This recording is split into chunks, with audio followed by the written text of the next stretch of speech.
It's a Tuesday morning in the break room. Rochester's Classic Rock 96.5 WCMF. How's it going, buddy? Pretty good, buddy. What's going on, female buddy? Doing good, buddy. 43 degrees right now, but today is going to be beautiful. Nice. High is 75. Clouds will be here, but I mean, that kind of seems to be the theme of the week. That's a nice little summertime. You're right. Actually, we're not going below 50 degrees until like middle of next week. Okay. We're beautiful, baby. We're back 60s all the way till Saturday. Everybody have a good day yesterday? Oh, my God. Yeah. I'm still emotional over it. Okay, look, I will give you your chance to do what we all know what you're going to do just after 7 o'clock. We'll get the chance to do that. But you watch it at home with your spouse. Yeah, we watched the backyard. You said your favorite part of yesterday was not what was in the sky, but what was on television. Channel 10 was one of the best comedies going all day yesterday. They started at noon with their coverage and went right into the evening news. And they were Wait, all they over did the 5 place. hours? Oh, I Yeah, think and they all were did. still doing it Yeah. into the news at 4 and 5 o'clock. They were still had they had Nikki Rudd and Stacy out at Frontier Field, and they had all the reporters all over the place. Okay. Yeah. So they were spread out all over. Okay. So you watch TV and watch it at home. Kimmy, Yeah. you watched it with your dog yesterday because nobody invited you anywhere. Yeah. Okay. I watched it at the Genesee Country Village Museum. You went old-timey. Yeah. Old timey, yeah. In fact, when the eclipse happened, all of the people there ran around yelling, "My soul, my soul." Makes sense. So I told you, my wife, if you listen to the show, you know my wife loves this place. We have season passes to the Genesee Country Village Museum, which is a great investment to have season passes to a museum whose hook is they don't change anything for 200 years. Right. But here's the thing. They do a great job there. Everyone's fantastic. And I had a realization yesterday. What's that? Now, I will say this. Great time. Kids had a blast. Everything was great. Okay. There's a lot of division in this country these days. Oh, sure. Republican, Democrat, Oh, yeah. racial, cultural, all kinds of things. And that can be stressful. But yesterday I realized, while watching the eclipse at the Genesee Country Village Museum, that the biggest division in this country What is it? lies between nerds and non-nerds. Okay. And I do want to say, too, I don't mean nerd in a derogatory way. It's the only way I can describe. Well, it is a derogatory thing. I don't I think think the it line is. Because they made that movie Nerds. But they and got the kid- revenge. Yeah. And they were but- proud to be nerds. Did they get revenge? Well, in ways that would get you arrested 15 different Okay, ways yeah. now. That movie did not hold up. Did not hold up. Most of the movies in the 80s didn't hold up very well. But they're nerds, man. You wouldn't Yeah. expect them to be the ones that end up in jail if this was made today. But Kimmy, you were saying, I'm sorry. I was just gonna say, I feel like the line of nerd has been blurred. Maybe not for us so blurred much, nerd. but like blurred. your kids. What do you mean by that? Like things that we thought made you nerdy, your kids think are cool. Well, yeah, I think that nerds now embrace their nerddom. Okay. Right? Like, it's cool to be a nerd. I know, I sound like my dad. It's kind of cool to be a nerd these days. Because, there's a certain type of person that goes to the Genesee Country Village Museum. Yeah, you got to be a deep historian to dig this stuff. And look, here's the thing. I find it very interesting. You're a historical person. I mean, I get, yeah. Like one time seeing it, yes. I don't think I'd want to keep going back to it. No, because I can get you a line on season passes if you're I've never even interested. hear it. But you know what I mean? Like I'm a one and done with history. I get that. I mean, they're good at freshening it up every now and then. Just in they'll bring in these old timey events Yeah, and like things the like that diarrhea you can go. years. And then when mosquitoes were killing people. Like the old timey baseball stuff like that. Dry bread. But so there's already the type of person that would go to the Genesee Country Yeah. Village Museum. And then yesterday, as I'm there's a whole other subset of nerds. So who are these people? Science. Oh. Science, old country, Genesee Country Village Museum nerds. So the eclipse people.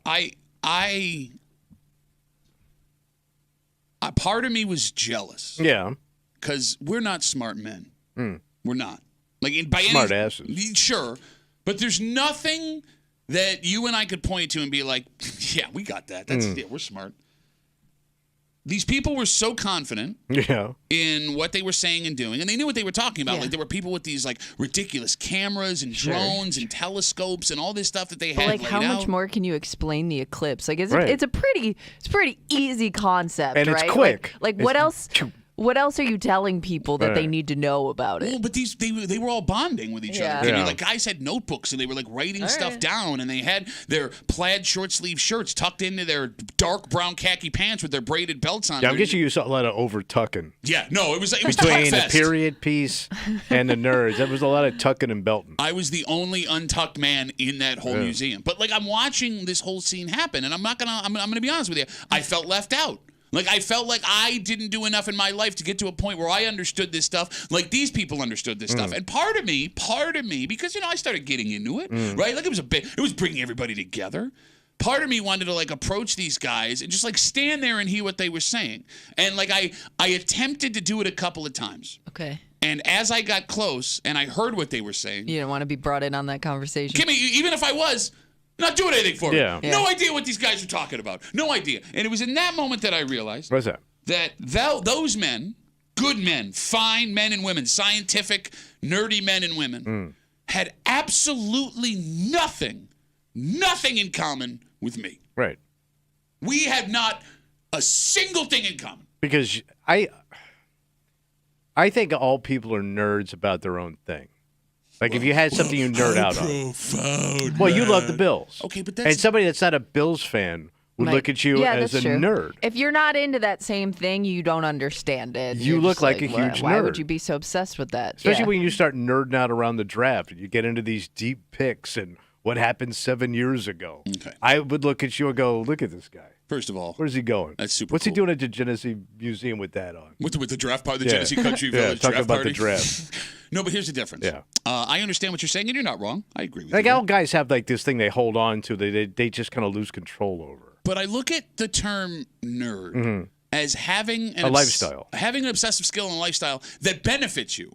Because all of these people that were getting all excited, I'm sure, have jobs that are far more important than mine, that pay far much more than my job pays. Yeah. They have insightful things, information that they could use to make the world a better place. My draft obsession or Bill's obsession or Sabres obsession, it doesn't make the world a better place. I don't know who you're arguing for. Well, I don't know either. Doesn't that kind of make you a nerd? No, my hobby goes nowhere, but I love it. No, but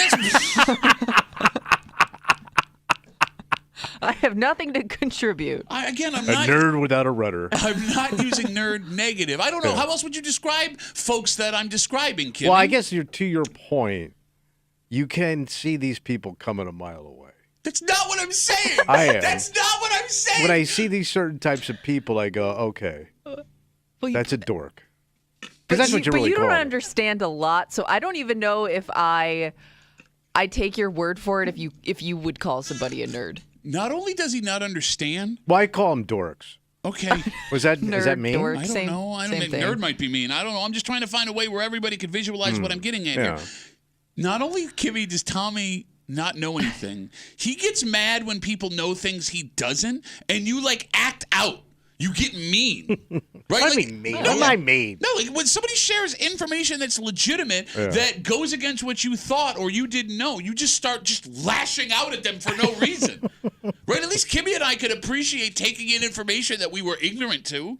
Oh, don't raise yourself so high up here, lofty Sometimes. boy. It depends on who it comes from. I am so accepting of all people.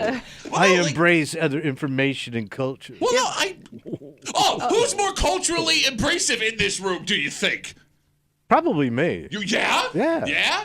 No, I hear you. Really went on a limb moving to Pittsburgh. Look where I live. It's a very diverse. We have a neighborhood of color. White, off-white, eggshell.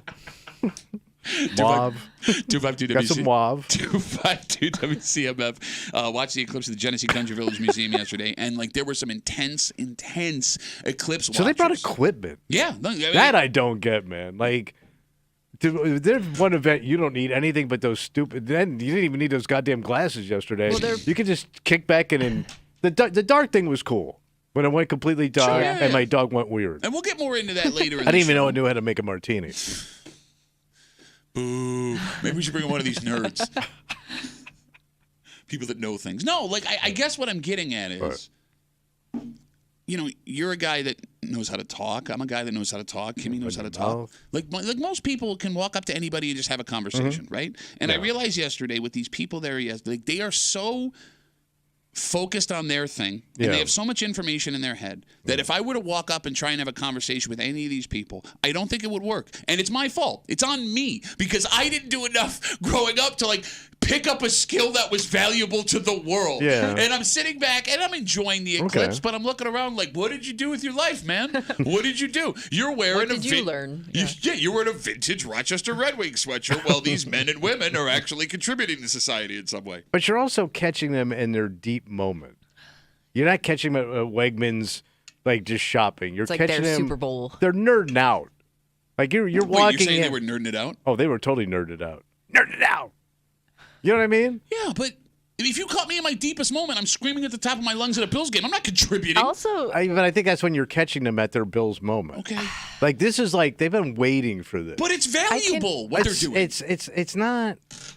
I don't see what they're doing as valuable at all. I can also appreciate the fact that it's a group of people coming together to have like a productive moment of conversation. Yes. You know, because like I can't think of like, even if I like, let's say you love the Bills, you're around a bunch of Bills fans. Well, even those people are going to have different opinions on the Bills and what they should do and how they're playing. And you know what I mean? Like, it's not even like you can all come together to like have a productive conversation about the Bills. Like, these people are all like-minded, like working together, enjoying the conversation. It's like Utopia. I just don't know Yeah, it how was. often that can happen to anybody in real life. You nailed it. You nailed it 100%. Like, we started this with like, the divisions and everything. And like all of these people were working towards one goal together and they had smiles on their faces and they were enjoying it. And I was squarely on the outside of this only because of what I did.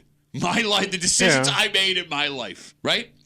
It wasn't a great feeling. It was not a good feeling. Like, it was like, I mean, come on, man. Like, nobody likes... And they weren't even intentionally talking over me. They were just doing their thing, which made it even more insulting. Like, this is They're just... talking down to you, but they're not meaning to. Yeah, no, they were just talking their language. And they were all very kind. It was just like, I have nothing in common. So it made you feel bad. Yeah, well, yeah, I guess. Yeah, you felt empty. I didn't really realize it until just now. Well, no, that's what you're saying. Like, you felt like you didn't... Yeah. Your life hasn't been productive. Yeah. What have I done with my life? I don't want to be around them people, man. Make me feel like crap. Sitting in a closet with an illiterate old man? What am I, 15 years? What have I done? I had potential. I could have been a contender. I saw your show.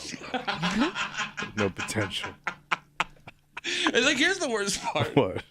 252 WCMF 252-9263. Like, Kimmy, let's say somebody went to, I'm going to be at the Bill Gray's Tap Room in Chi-Li for the NFL draft first round. Ooh. I know, it's exciting. Big night for the Bills. So let's say you walked into that room, Kimmy, during the draft. Okay. And you had no experience with football, right? But you were so taken in by the pomp and the circumstance and the excitement, it wouldn't be hard to get into being a football fan.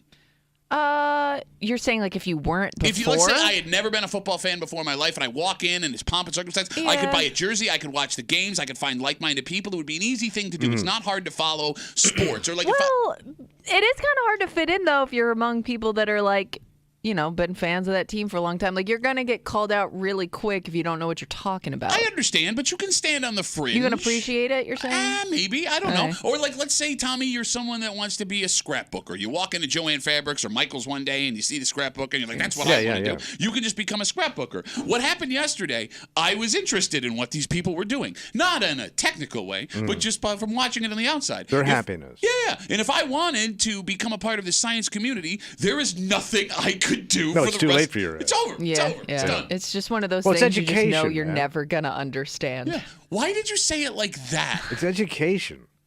And like, that's a boat. If you don't get on at the beginning, you're screwed. He's not wrong. I know, you got it right. He's not wrong. That boat only shows up once. Yeah, you can't jump right into it. No, I can't go like, hey, I'm 44. I think I'm going to start getting into smart. Well, you That can, don't you work can that always- way, that's, man. That's a You're bad way to look dumbass. at it because you can always learn things in Okay, life. all right. You know what I mean? Like, I don't want you to like say that and then people are like, well, I'm done learning anything. I know everything there is to know. no, there are things you can learn. Okay, but you're not going to be at their level. Like, if you're looking at those people that have dedicated their life to understanding what we were all watching, right? yeah. And they've been doing this since they were kids. your ass ain't ever showing up. You're never catching up to that. No, I'm with you. And you're always just going to be frustrated. Yeah, no, that's why. Why do I want to sign up for more frustration? Well, you just. Why? Why would you do that? No, because now you got me arguing against the point I made in the first place. Because Yes, the he way usually you does. put it, like it's just give up, man. It's over. Dig a You're hole. never gonna get it. Lay in there until you stop breathing. Not give up, but accept your level and enjoy your life. You Did only get you one just life. say- So if you're at a certain level in life, Yeah. chill and enjoy. Did you just say accept your level? Yeah. Man who sits here and wants to tell us every fact that he makes up about everything he doesn't understand. That's my level. Know your level and stay in your level.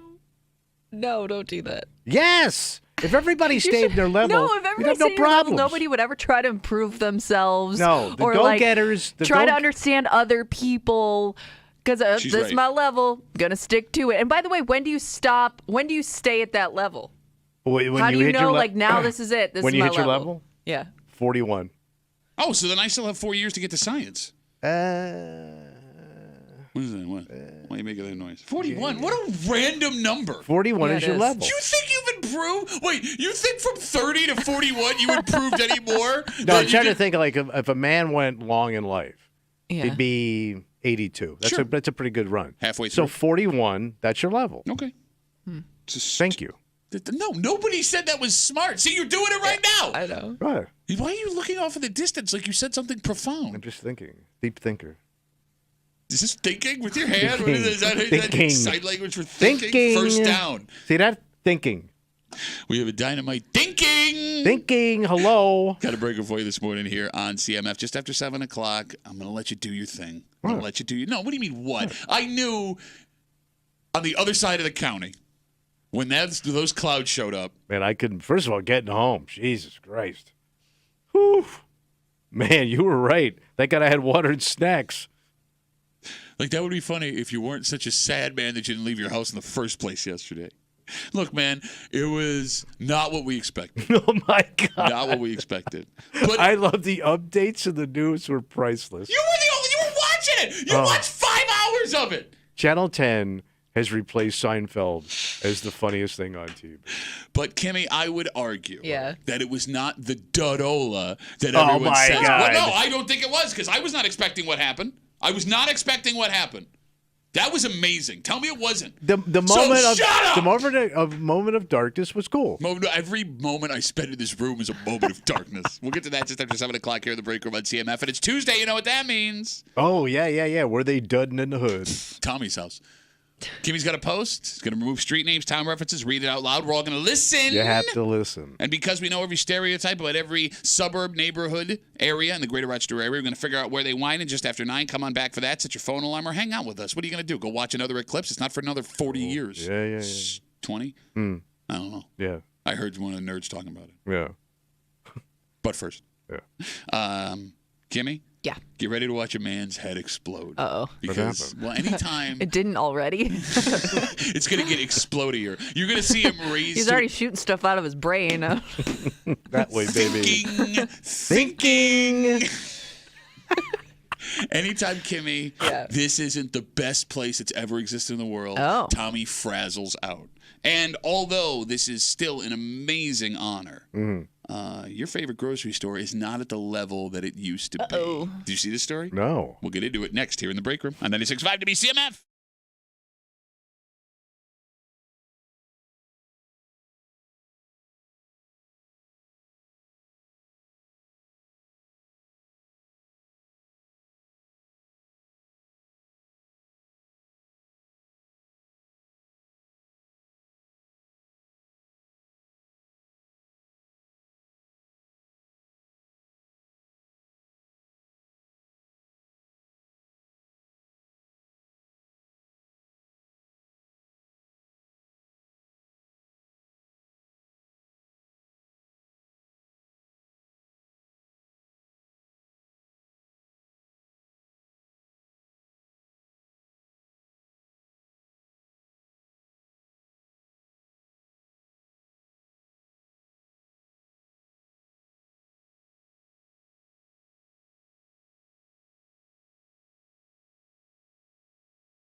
there are folks who would argue this is the best place to get a job in Rochester. Oh, it is. Well, I mean, look, it's one of the few places, Kimmy, you can legitimately start walking in and make a career for yourself. Yeah, I was just having a conversation with somebody about this over the weekend. They had this exact career path. And not only that, there was a time in this town where you just needed to know somebody to even get an interview in this place.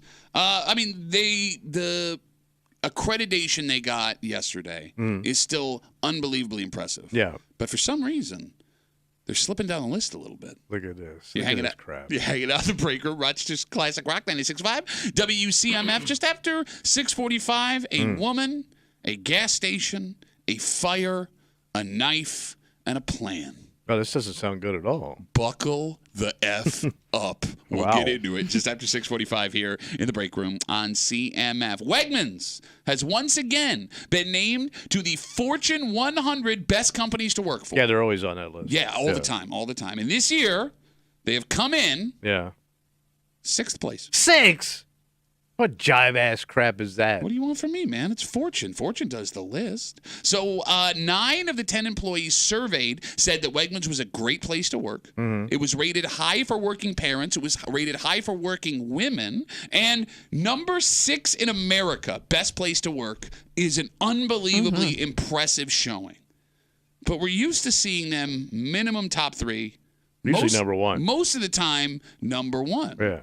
This year, Tommy, they've fallen out of the top 5. What the hell's going on? I don't know. What punk-ass business got 1? That would be Hilton, the hotel company. Hilton? Yeah. Oh. Why are you yelling? Has-been Hilton. You talking about has? Yeah. That daughter you got running around half crazy? Who's ever heard of Hilton have own like every hotel in the greater Rochester area? The old man's been gone 50 years. Yeah. Not like Wegmans. No, but they re-up. What? I don't even think the Hilton family even runs it anymore. Okay, I don't know why you're yelling about Hilton. The bottom line is Wegmans has slipped out of the top 5. And what we need to figure out is what this means. 252-WCMF, 252-9263. Tommy, do these employees at Wegmans not appreciate what Wegmans is doing for them? But you said 4 out of 5 said it was good? 9 out of 10. Same thing. No, actually, it's a full 10% less, 4 out of 5. So there's like one jerk. Well, no, they have more than 10 employees. No, but... No, you said 9 out of 10 said it was a good joint. 9 out of 10 said it was a great place to work. Right. A great place to work. Does it bother you that someone who works at Wegmans doesn't think it's a great place to work? Yeah, get out. But you've never worked at Wegmans. Go. Go to the discount store. You want to have fun. The discount store? What are you talking about? Why are you getting so mad? You know, you could go work at Wegmans. Who? You. I got a job. Yeah. Tenuous grasp at best. I could see you getting a job there just because you want to be there. Oh, yeah. Like, if I'm going to spend this much time here, I might as well get paid. It's legit my wife's retirement plan. She wants to work I in don't the think bakery. she's alone. Okay, but she's not a bake. But that's a whole other discussion. No, I just don't get why this makes you so angry. Because they're just doing it because they don't want him to be number 1 all the time, so they get sick of it. It's like how everybody hates Tom Brady because he's so good. They just hate Wegmans because Wegmans is so good. So they got to throw bony-ass old Hilton up there. It's based on a survey given to the employees of these companies. It's not like Fortune just like puts them randomly on a list. I know. No, you don't, based on what you just said. Kimmy, is it surprising you? Is it surprising you that Wegmans has fallen out of the top 5 best places to work for? No, I mean, they're still ranked pretty high. I would think it's almost tough for a grocery store to be high on that list because, you know, there are some tough jobs involved in that industry. So let's talk about that. There is one interesting part of this list. In the top 10, Wegmans, being 6th best company to work for on the Forbes 100 list, is the only retail business. Yeah. Oh. That makes sense. Has it become harder to work in retail? But over retail the last always couple was years? so damn hard. Well, no, you're right. Just dealing with the public. You're right. But like working now with the public, especially in a place like a grocery store, sounds like a nightmare because the stores are dealing with higher prices. People are going to take that frustration out on you. If you don't have something, they're going to get upset. They're going to take that frustration out on you. People are more stressed in general in their lives. That's something that always gets taken out on people in retail. Maybe it has less to do with Wegmans and more to do with the job itself getting harder. Okay. The customers. That's what I was thinking. They're fatter. They're angry. They're hangry. Coming in. Like, I know there are people getting up right now to go to their retail jobs. And there are people listening that have worked in retail their entire lives, right? Like those folks that work up in management. You know, we talked about Wegmans gives you a path to do that to make a career for yourself. Are folks in retail looking to get out of the retail game? Has it become that hard? Because I'm with you, man. Like, being a front-facing employee at a retail business even 20 years ago was a nightmare. Yeah. It sucked. Ugh. You can't get away from it. No. I mean, just watching how my parents dealt with people when they were buying things. Yeah. And they were such asses. And they didn't care. They didn't care what they looked like. They didn't care what they said. They just wanted what they wanted and screw everybody else. And they couldn't be the only one from that generation that thought that way. No, but I think it feels like that's kind of coming back. This is how I feel. You need to fix this. I don't care what I look like. Yes, I'm going to tell you. How the optics of this is. They're not seeing the person that they're talking to as a human being. No. They're seeing them as like the company. I'm mad at the company. I'm mad at, the manager. I'm taking it all out on you. Yeah, like the kid who works scooping the coleslaw and prepared foods, like he was the one that priced the coleslaw that day. Yeah. Right? And my one brother is the same thing. My brother will brag about complaining. Like, I know people that do that. He'll say, they don't do it right. I went back. And my brother one time, he didn't like the way the kids stacked the cold cuts on the wax paper, right? So he goes and complains to the manager about the kid. God. Oh, like not even about the... Like, no. He went to the manager of the joint, and he's on. It's the best thing. If you're on a first name basis with the manager of the store, just because you're complaining, you're on the first name basis. With but the I manager. don't complain. I don't complain. You're on the I'm one of the good ones. No, that's actually even more sad. I'm a friendly guy. No, you're not a friendly guy. Very friendly. We're buddies. Why would you come across the manager of a store and know his first name if you weren't complaining? I don't complain. I suggest, I show things out, just trying to help. As a valued customer, they value my opinion. So he went and narked on the kid. Oh, man. What is the right way to stack cold cuts on a piece of wood? How could you do it so wrong that somebody complains about it? He thought he was buying like that gabagool, the really thin Italian ham. Yeah. Because he's a douche. And he wanted it sliced thin and layered with paper in between. Like and in the kid between each layer? Yeah, like the kid just it was fine. You could eat your goddamn salty country Italian ham. But he had to go bitch about it to somebody. And by the way, he took it home and ate it. So it could have been too much of a ball of ham. 252-WCMF, 252-9263. Yesterday, Fortune comes out with their 100 best companies to work for in America. Once again, Wegmans high on that list. They're in the top 10. They came in at 6, but I think this is their lowest place in a very long time. We're used to seeing one minimum top 3, but they're the only retail business in the top 10 best companies to work for. 9 in 10 Wegmans employees said it was a great place to work. High ranking for working parents, high ranking for working women. Tommy, let me ask you a question. Let's say your wife drags you to some barbecue this summer. Yeah. And that's going to happen. You meet someone that's worked at Wegmans for 15 years, right? And you get all excited. It's like you met a Bills player. Yeah. And you start talking about working at Wegmans. You go, how you like it? And they go, it's all right. The look on your face. How dare you? The look on you didn't even realize the look you just gave me. Would that make you not like that person? Oh, I'm automatically out. Why? Check out. Why? Because he's an idiot. But he knows more than you. more work for than a world-class organization and you can't appreciate that? Well, they're not saying it's a bad job. It's just... it's all right. It's all right. It's a job. All right. It's a job, yeah. That might be how a lot of people feel about work. I don't want to hear it. No, it's just weird to me that I don't like that guy. You're under the impression that everyone hates their job, right? But when it comes to Wegmans, everyone needs to not only love their job, but constantly sing the praises of the company. But you should have a point of pride that you're working for the best. You are. You're working for the best grocery retailer on the frickin' planet. Well, no, because they tied with Publix along the last. Bro, I've been to Publix. What do you want from me? I'm telling you what the numbers say. You know what? It's nice for the Deep South. That's what Southerner thinks is fine dining. On the last. And being like elegant. On the last best grocery stores in America, Publix and Wegmans were exactly tied for first place. All right. So it ain't me saying it. It's a Bro, national I got publication. eyes. Okay. We got Facebook messages coming in. You can always get us at WCMF or the Break Room Facebook page. This comes in from Dave. Dave says, it's not the people in Rochester. They're opening new Wegmans in other areas, and those people don't appreciate what a great job working for Wegmans is. It's in our blood. For them, it's just a job. I mean, that's a valid point, maybe. Why? No, but, some places are just – there are certain states that are just bitter. They're just bitter people. New York? New York's not bitter. New York's not bitter? Are we bitter? Listen to yourself. New York, baby. We have a lot of songs about us. None of them bitter. You have to admit, Right. when it comes to Wegmans in this town, and I love Wegmans. They're king. No, it's a cult. Yeah. It's a cult. It's a good cult. You go there, nowhere else. There's no such thing. Loyalty lies with my grocery store. Yes, and there's no such thing as a good cult. I've never seen a Netflix documentary, The Good Cult. There's good. Everybody lost weight and they learned things and they all went home. No, but there are certain movements and organizations that are good. No, that's not a cult. Those are movements and organizations. What's a cult? Kimmy, can you give me the definition of a cult, please? Thank you. Because, like, it's okay. I guess like you're all in. Cult means you're all in? No, I don't. I think it's more than that.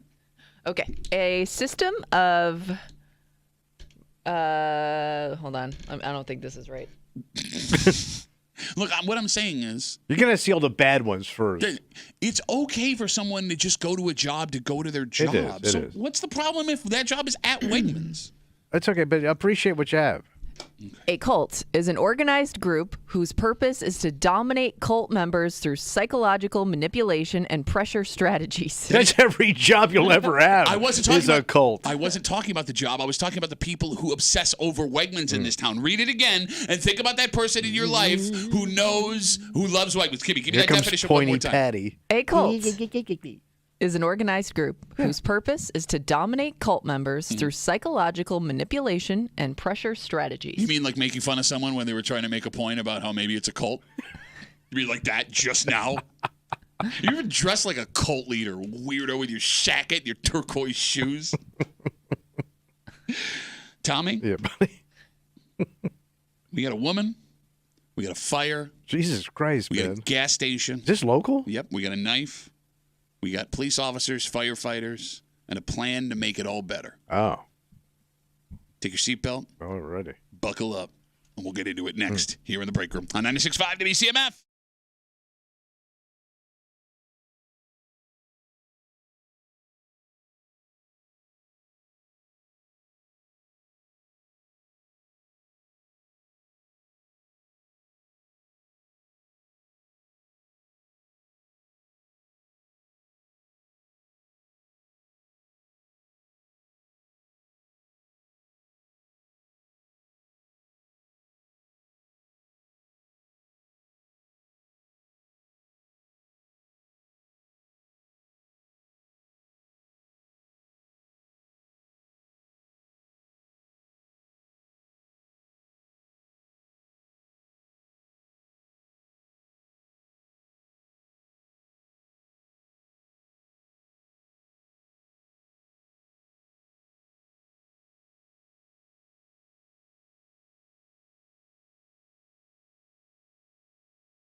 You need some quick thinking and some quick action.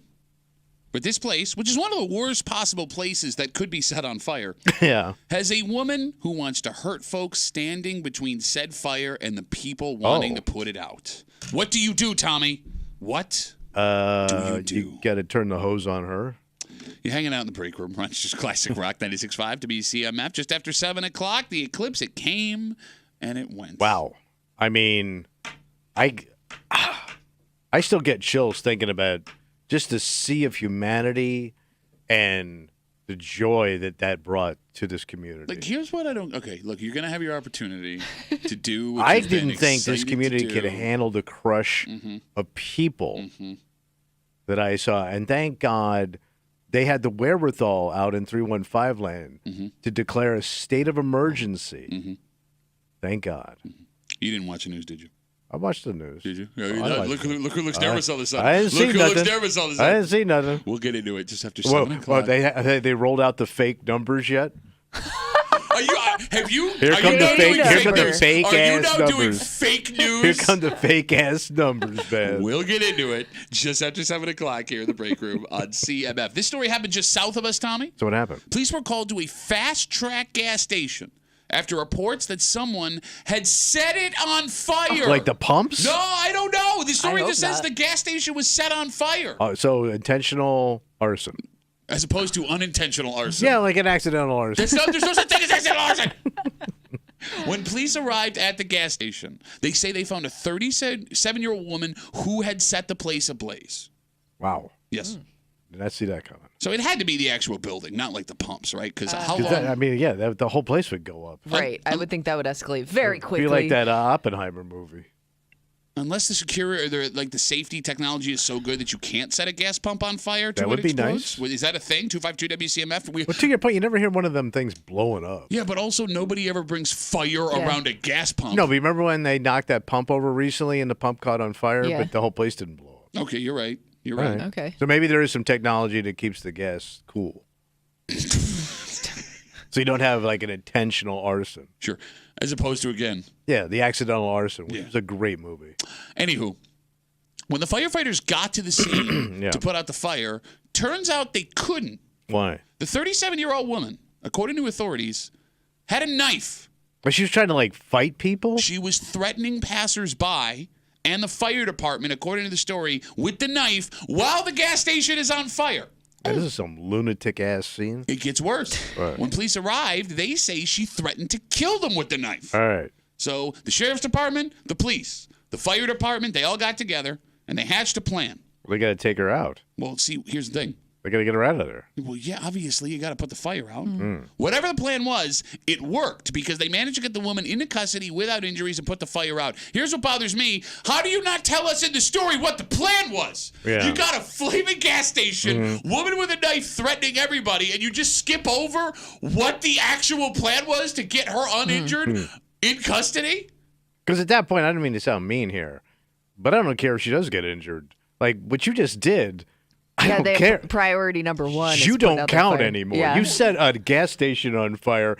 I'm fine with whatever you want to do to stop this woman, aren't you? Still count. I mean, no. Okay, look. If you when you set gas station on fire, you don't count in my book. Well, okay, write it down in Tommy's book. A book of just random dots and squiggles because he's illiterate. Like you set it on fire. You're trying to stop me from putting it out. Right, but we're kind of done here with you belong with us. I understand what you're saying is that other people are more important now, the safety you did this. But to say you don't count is a stupid thing to say. You don't count completely. What does that even mean? Well, she's still a danger to other people and herself, so... Think of a guy trying to put this fire out. Now he's got to worry about Stabby Stella over here going to kill me. Stabby. I didn't mean to use the No, hold on. It just rhymed. No, that's fine. No, it's perfect. Let me text my wife. Hey, honey. Older Tommy Stella, not your used Stella. Our daughter in a stab joke. Well, I don't know a lot of S word. Sue. Stabby Sue. No, hold on. Let me text my mom. Hey, Mom. Is that your mother's name? You didn't know my mother's name? I swear to God, I didn't. Is it really Sue? Yes. Man, you're nailing it. I'll try it again. Did you know? Give it one more shot. No, you did not. Yes, I did. You lie. I've met his mom multiple times. I met his mom. You want to use Not in Namibia next? Take a shot at that one? Okay. Bottom line is this.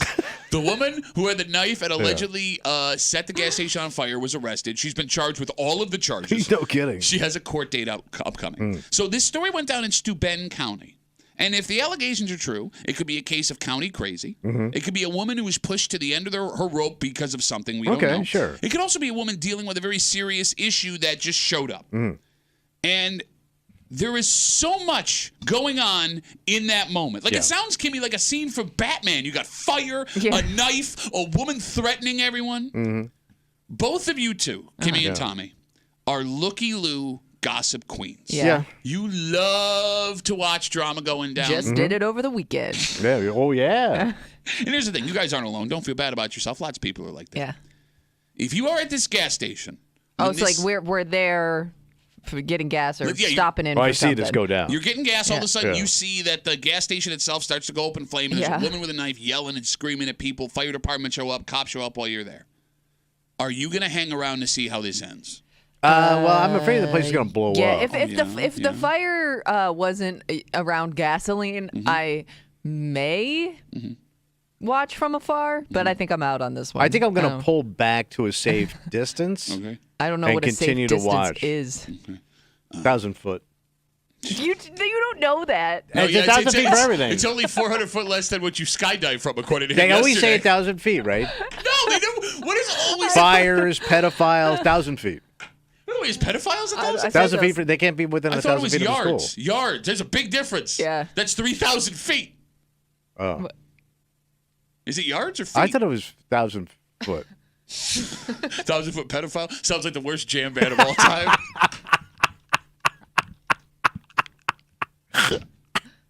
Okay. So 1,000 feet. It is 1,000. It is not damn. All right. Okay. Yeah, they can't go within 1,000 feet. But I don't know if you should use the same rule for pedophiles and flaming They're both gas very pumps. dangerous. Yes, absolutely. Look, What? you're right. There's a lot of danger here. Let's say that gas pump, propane, Oh, tank, my whatever, God. Yeah, catches you don't a know how spark. the fire's going to go. You could be seriously hurt. You could be maimed. You could be died. You could be died. So you're going to step back just to witness it from a distance. Yeah. Okay. The other thing you're not considering here, What's up? you may not be prepared to witness how bad things could get even from a Oh, distance. I know, yeah. No, I don't think you are. Oh, I mean, yeah. Are you prepared to watch a person walking down the street get stabbed? No. Because you could witness that. You could see that. Like, are you ready to see a firefighter or a police officer catch a blade from a lunging woman going through something? Or even worse, having to do something to this woman to make sure everyone else is It safe? could be very terrible. That scene would stick in your brain for the rest of your life. But that's that morbid sense of curiosity that we all have. No, but like When this, we don't want to look, but we have to look. you don't have to No. look. You don't. But for some reason, the majority of us do. Is look. it the majority? 252 WCMF? Why do they call it rubbernecking? And we all do. Rubbernecking? Why does it, when there's a car accident and you're backed up for 4 miles because some guy's got a flat over here, but everybody had to slow down and look at it? There's a difference between not knowing what I'm coming upon on the highway and being aware that this woman has a knife, the building's on fire, and she's threatening people. Right. Because the second you witnessed that woman stab someone or something terrible happened to that woman so they can get to this fire, you would regret it for the rest of your life. You would. Yeah. You would. But you still may have to. I think I'm looking. I mean, and I may regret it. I may have nightmares. More nightmares. Yeah, over my normal nightmare. I mean, Kimmy, thinking about that. Yeah, no. I mean, I think I would turn into a known hider in this situation. But like, wouldn't you look? I think like my self-preservation is just like that's what's taken over in the moment, and I'm out of there. I mean, there's two types of people in this world. Yeah. And again, we're talking about the story. It happened just south of us. A woman, according to police, set a gas station on fire intentionally. She had a knife. When the fire department showed up to try and put the fire out, she threatened the firefighters. She was also allegedly threatening people that were just walking by. Yeah. When the police got there, she threatened to kill them with the knife. It says in the story, and I quote, the sheriff's department, police, and fire department got together, hatched a plan, and managed to safely get her into custody without injuries. Again, how do you not tell us any of the plan in the story? Like, I'm assuming there was like a trampoline and a sheet involved, right? It's the only way you make that work. Yeah. Look, I am the opposite of you guys. Something like this where I know it's scary goes down, I am driving as far away as possible, as fast as possible. I don't want to be around it. I don't want to see it. I don't even want to know what happened on the back end. Yeah. You don't even want to know what happened? No, like if I know like something terrible happened and I was in that moment earlier that day, that would bother me. Like yesterday, I was driving into work. It was like 3 o'clock, 2:45 in the morning. And down Lehigh Station Road, there's like 5 cop cars, sheriff's cars, lights and siren flying. Ooh, they nabbing. Flying. That's just it. I did not look at any of the crime reports for the rest of the morning because I did not want to know. What if it's someone in my neighborhood? I think it's different, though, to read about it. Yeah. You know what I mean? Like, curiosity wouldn't get the best of you there, just, like, knowing what happened. It's different to, like, go and look and see what's going on. But I would want to know after, like, what was going down. Do you want to know for your own sense of closing the story, or do you want to know so you can tell your husband that you watched the beginning of this and how it ended? What do you mean? Like, because, the reason that Tommy, I think, wants to watch all this stuff go down is so he can run to his wife later and be like, you're not going to believe what I saw. Like for you're the not story? Believe what I saw. Like when I saw that, I came up on that plane crash. Yes. And I didn't know what was going on. Like, you have a lot of stories about driving by horrible things. Yes. Yes, like I do. Cars on fire, plane crash. Well, we drove a lot. True, you saw that's true. Both of those things happened near here. Yeah, a lot of them happened here, but I saw someone on the road too. But it's always nice to see a tragedy closer to home. No, but that's what I mean. I like sleeping in my own bed at night after a tragedy. Like a good plane crash. So, like, with this gas station catching fire, how long does an incident like this shut down a gas station for? I would assume they probably have to close down for hours because they got to investigate everything and make repairs. Yeah, because like it's got to be safe for people to go shopping. So it happened in Steuben County. Those flaming Cheetos are going to be really hot. Ow. This went down in a small town in Steuben County. Those gas stations in those small towns sometimes can be the only thing for miles. Yeah, they're like the grocery store. Yeah. You got it. Mm-hmm. If you're working that shift after the fire is out and the woman's been disarmed, do you just go back to what you were doing? You might have to. Are you guys tough enough to handle that after witnessing that scene? Because you had to evacuate the building. You're watching this woman. She's having some kind of incident. And then, all right, fire's out back inside. This woman wants her milk. Yes. You might have to help clean up. I think it's different, too, when you're at work. I think that does it kind of go hand in hand with like drama at work? Like you kind of want to be around for it to tell your other coworkers and employees. Would you be disappointed if you missed something like that at your job? So when I worked in the grocery business years and years ago, we had a horrible scene go down in the store, and we opened the next day, but we had protesters out front. It was really ugly. But like the people that weren't there when it happened. We're dying to know what happened. Were you there when it happened? Yeah. Did you watch it happen? No, but I heard it. All right. And people were that fear of missing out, even if it was horrible. Yeah. People, it's just a curiosity thing, and that's like, and like we didn't have any customers because everybody was boycotting. So it was like a really weird scene. So we had all day sitting around just talking about it. What happened? What'd you see? That doesn't bother you? I think it's just human nature, man. And especially people that weren't there because they didn't see it or hear it. So and it's a place you have to go back to, right? And it's secondhand story. You know what I mean? You can't wipe out your worst traits simply by going human nature. Like you can't think about it for a second. Yeah. It's okay to think about it for a second. What am I supposed to do? Why do I want to watch these terrible things happen? But let's say somebody comes in the next day and is asking me, and I was there. What are you supposed to do? I don't know. I don't want to talk about it. Yeah, that's a perfectly acceptable response. I can't do that. I feel bad for that person that wasn't there. It's because you do want to talk about it. You want to be. Well, part of talking about it too is also therapeutic. In a way, no, he's not. It is wrong. right. It is like holding it in is not good. It is a way to like kind of organize your thoughts and make sense of what happened. Yeah. No, there's a way that you're right. If you go home and you talk to your spouse about what happened and you walk through it and how you're feeling, I understand that you're right. For Tommy to run into the break room and go, you gotta believe what you said. Yeah, but that's what, I mean, think about it. We do that to an extent here. Like there are things that we talk about that your maybe significant other wouldn't understand because they don't know the person that's involved, or you know what I mean. Yeah. Like they don't work here, so like it's not the same sense of closure. There. Perfectly said, Tommy. Okay. Thank you. Well, again, when you agree with Tommy, that means I know, you should get worried. No, but the point I'm making is you're right. Like, this job is unique. Well, every job's unique, right? Okay, fine. So there are people you talk to. What I'm talking about is something horrifying. Like, if I watch Moose get stabbed this morning down on PXY and I ran into, gosh, you're not going to believe what I just saw, all excited, because that's the way you tell that story. Okay, St. Patrick. I didn't know it was your special day today.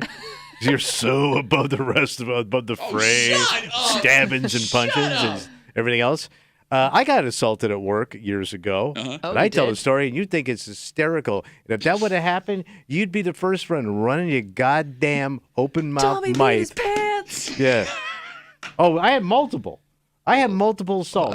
I wasn't gonna I say had that chick I was dating punch me out in the break room. That's an I assault. love, bro, it keeps getting better. Like one time she hit you, then she punched you. No, she punched me out. Bro, she knocked me out. You, man. She knocked me to my knees. My little tiny Tommy knees. And I had a donut and a coffee. And they were ruined. And people laughed their ass off. You tell me, and you saw an assault, and you think that is hysterical. There are exceptions to every rule. Oh, is there? No. Every St. rule. Patrick sees everybody the same. No, I'm telling you. Oh, St. Patrick. He don't like no violence. Why am I Italian? His mother's side. Okay.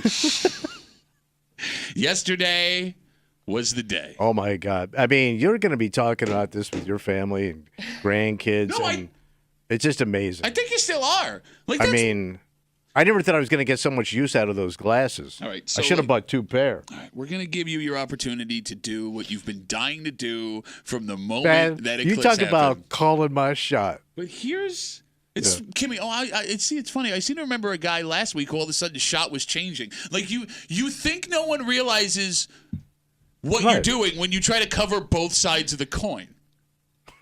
And back to your point a second ago. We can't wait to tell our grandkids about it.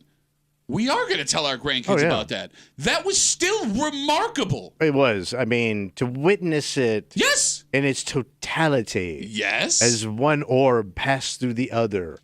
And my unobstructed view Got that? was amazing. We'll get I into felt it. so at one with Mother Earth. We will get into it. I don't know what character you're trying to play with. He's milking a cow if you're watching our live A stream. solar douche. Next to the break room on 96.5 WCMF.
all the hype, Oh. all the events, all the money spent by God knows how many people. Mm-hmm. The planning. And that's what we got yesterday. Mm-hmm. And I knew when we walked in this room today, Kimmy, someone was going to have a lot to say. What are you talking about? Because when he thinks he's called something. Oh, I called it. Oh, you call it. You call it. You know what you get. You're hanging out in the break room. Rochester's Classic Rock 96.5 WCMF. We'll jump right into it. Eclipse Day did not go the way that we... No, you're right. There was no rays. Because that was a sky dudola. Cloud cover wiped out the entire view of the greater Rochester area, as It everybody couldn't knows. have been more Western New York if you planned. Okay. Well, the timing Everybody of it all- outside pretending to try to have a good time in a cold, cloudy day. I mean, we all knew it was a possibility, but I think just the cruel joke of it was clear in the morning Yes. and then clear after. But during that, couple When you hours needed it. time when you wanted the sky to see up into the sky and the sun, you didn't get it. All right, you've been itching all morning to go off like the little car alarm that you want to go. Go ahead. Here's your space. Go ahead. Go ahead. Say what you want to say. Say what you think you pulled off. Watching the news, trying to make a story out of nothing yesterday was priceless because they kept going. We expect crowds to thicken as the day goes, and they kept showing the same 5 people standing behind them. Well, they also started at like noon. They did, and that's about the crowd they got. Okay.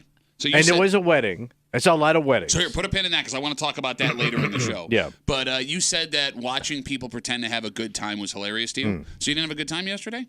I had a good time Hanging making out with fun your of it. wife? Hanging out with your wife? That wasn't fun? She was She excited. didn't have fun with me. No, I because I get kept that. mocking it. Wait, and you were openly mocking it Oh, to yeah. your wife who was excited about it? Yes. What is wrong with you? I kept putting the glasses on and walking around the patio. Wow, what a jokester. Well, he's a prop comic now. That's how Hello, far down sun we've god. gotten. By the way, May I kneel down and worship you? Kimmy, I had never tried the sunglasses or the glasses on before yesterday. Yeah. I didn't know they Yeah, were no, you pitch can't- black. Yeah, you put can't them on, see you anything. can't see a goddamn thing. Like I thought, my wife got the wrong ones. I'm like, honey, did you have Yeah. joke glasses? I couldn't see anything. Yeah, so they're blackout glasses. Yeah. Okay.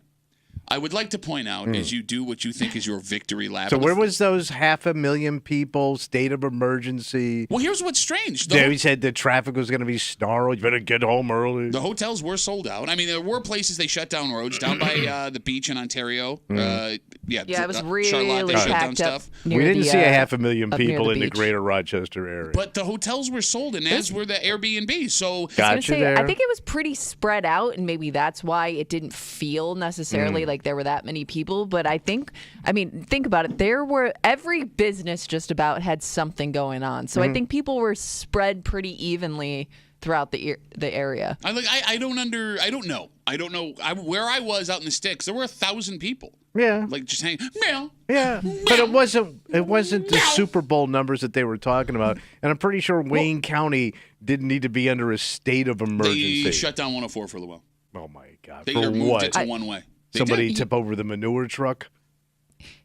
You know how empty. Man, they didn't shut down crap. They did. So you're telling me it was like backed backed That's up not traffic? what I said. All I have is that the road was shut down for a little while as they made it two-way traffic instead of one-way traffic. You know how empty it normally is down here when we're coming and going from work. Yeah. And when I left work yesterday, like the whole street was full of cars. Like there were people walking around downtown, which you really never see, especially this time of year. I mean, Frontier Field had surprised. people. Oh, Yeah. no, you want to be nice to Dan Mason? Hey, Dan Mason, bring me some roast beef sandwiches I can pick the meat out of because I was scared of some bitch. I want to eat cars, I want to beef out like a bitch. I don't Bro. even know what he said. It was. The place was empty. Okay. The bleachers were empty. They had some people milling around. It What was are you not talking sold out. It didn't have a packed stadium of stargazers. Nobody said that was going to happen. But everybody was saying, "Look out, man! They're coming." Yeah, is that what they were saying? Oh, Look they out, come- man, oh, they coming. They're coming. What you're saying, I don't understand why you're upset. I'm not upset. I'm No, just no, you saying sound they upset. oversold this event to people. But I think that and they they were- overreacted. And they were scaring people like, "Don't go out. To close the schools. Everybody go home. Maybe that's why there wasn't the Work traffic. from home." Maybe that's why there Yeah, wasn't the everybody traffic. Bro, was you could have prepared. went to work It's not a and bad thing done to be cartwheels down overprepared. the street. No, that's what's so funny about guys like him, right? Because like Or scooter rentals. I'm gonna go look at the scooter. Like the schools not being in, cut down on the traffic. People not having to go to work, cut down on the traffic. There was no traffic. Okay. But, like, if everything had gone on the way that it was, and there was traffic, you'd be freaking out. Oh, my God. You don't tell. Runs through New York. And the fact of the matter is this, Mr. I think I'm doing a victory lap. Things worked out great for us in the greater Rochester area yesterday. Well, except for the fact you didn't see the thing because it was cloudy. The events were full. But there wasn't gridlock. I didn't see any problems. Nobody got hurt. We don't seemed like a lot of stories. locals. I didn't see a lot of out-of-towners. Okay. A couple of Delaware douches and You some were at your house. Connecticut sea bag showed up. I was at the Genesee Country Village Museum. How many Connecticut sea bags? Every other car. Was it Connecticut sea bag? No. Or Was a Delaware different douche? state. Look, other than the sun not coming out. Which is kind of what we wanted. That was the main thing. Sun, mood, pass, excitement. None. It's like watching a soccer game, but they forgot the ball. Oh, so it wasn't cool for you yesterday? It was cool for me to mock. You said this morning. I said the darkness was cool. Yeah, that's what the eclipse was. That's half of the. But I didn't see the stars open up. Well, you couldn't because of the clouds. Clouds were there. I didn't know it was going to get that dark.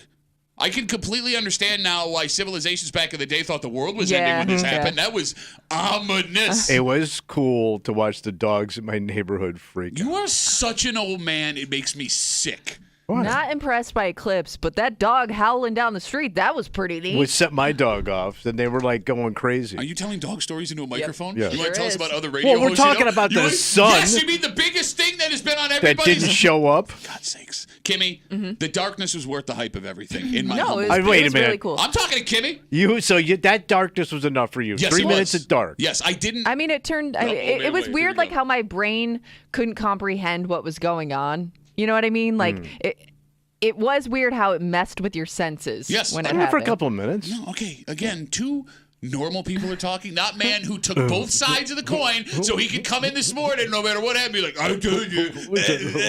Here comes Point and Pat. So you think it was a dudola? Total dudola. Yeah.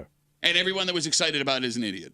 I think you were trying to have fun, and you know deep down inside, this sucks. It's a yes or no question. It's a simple yes or no question. Oh, what's the question? Everyone that got excited about it was an idiot? Was faking it. Oh, your wife was faking it? Oh, she faking.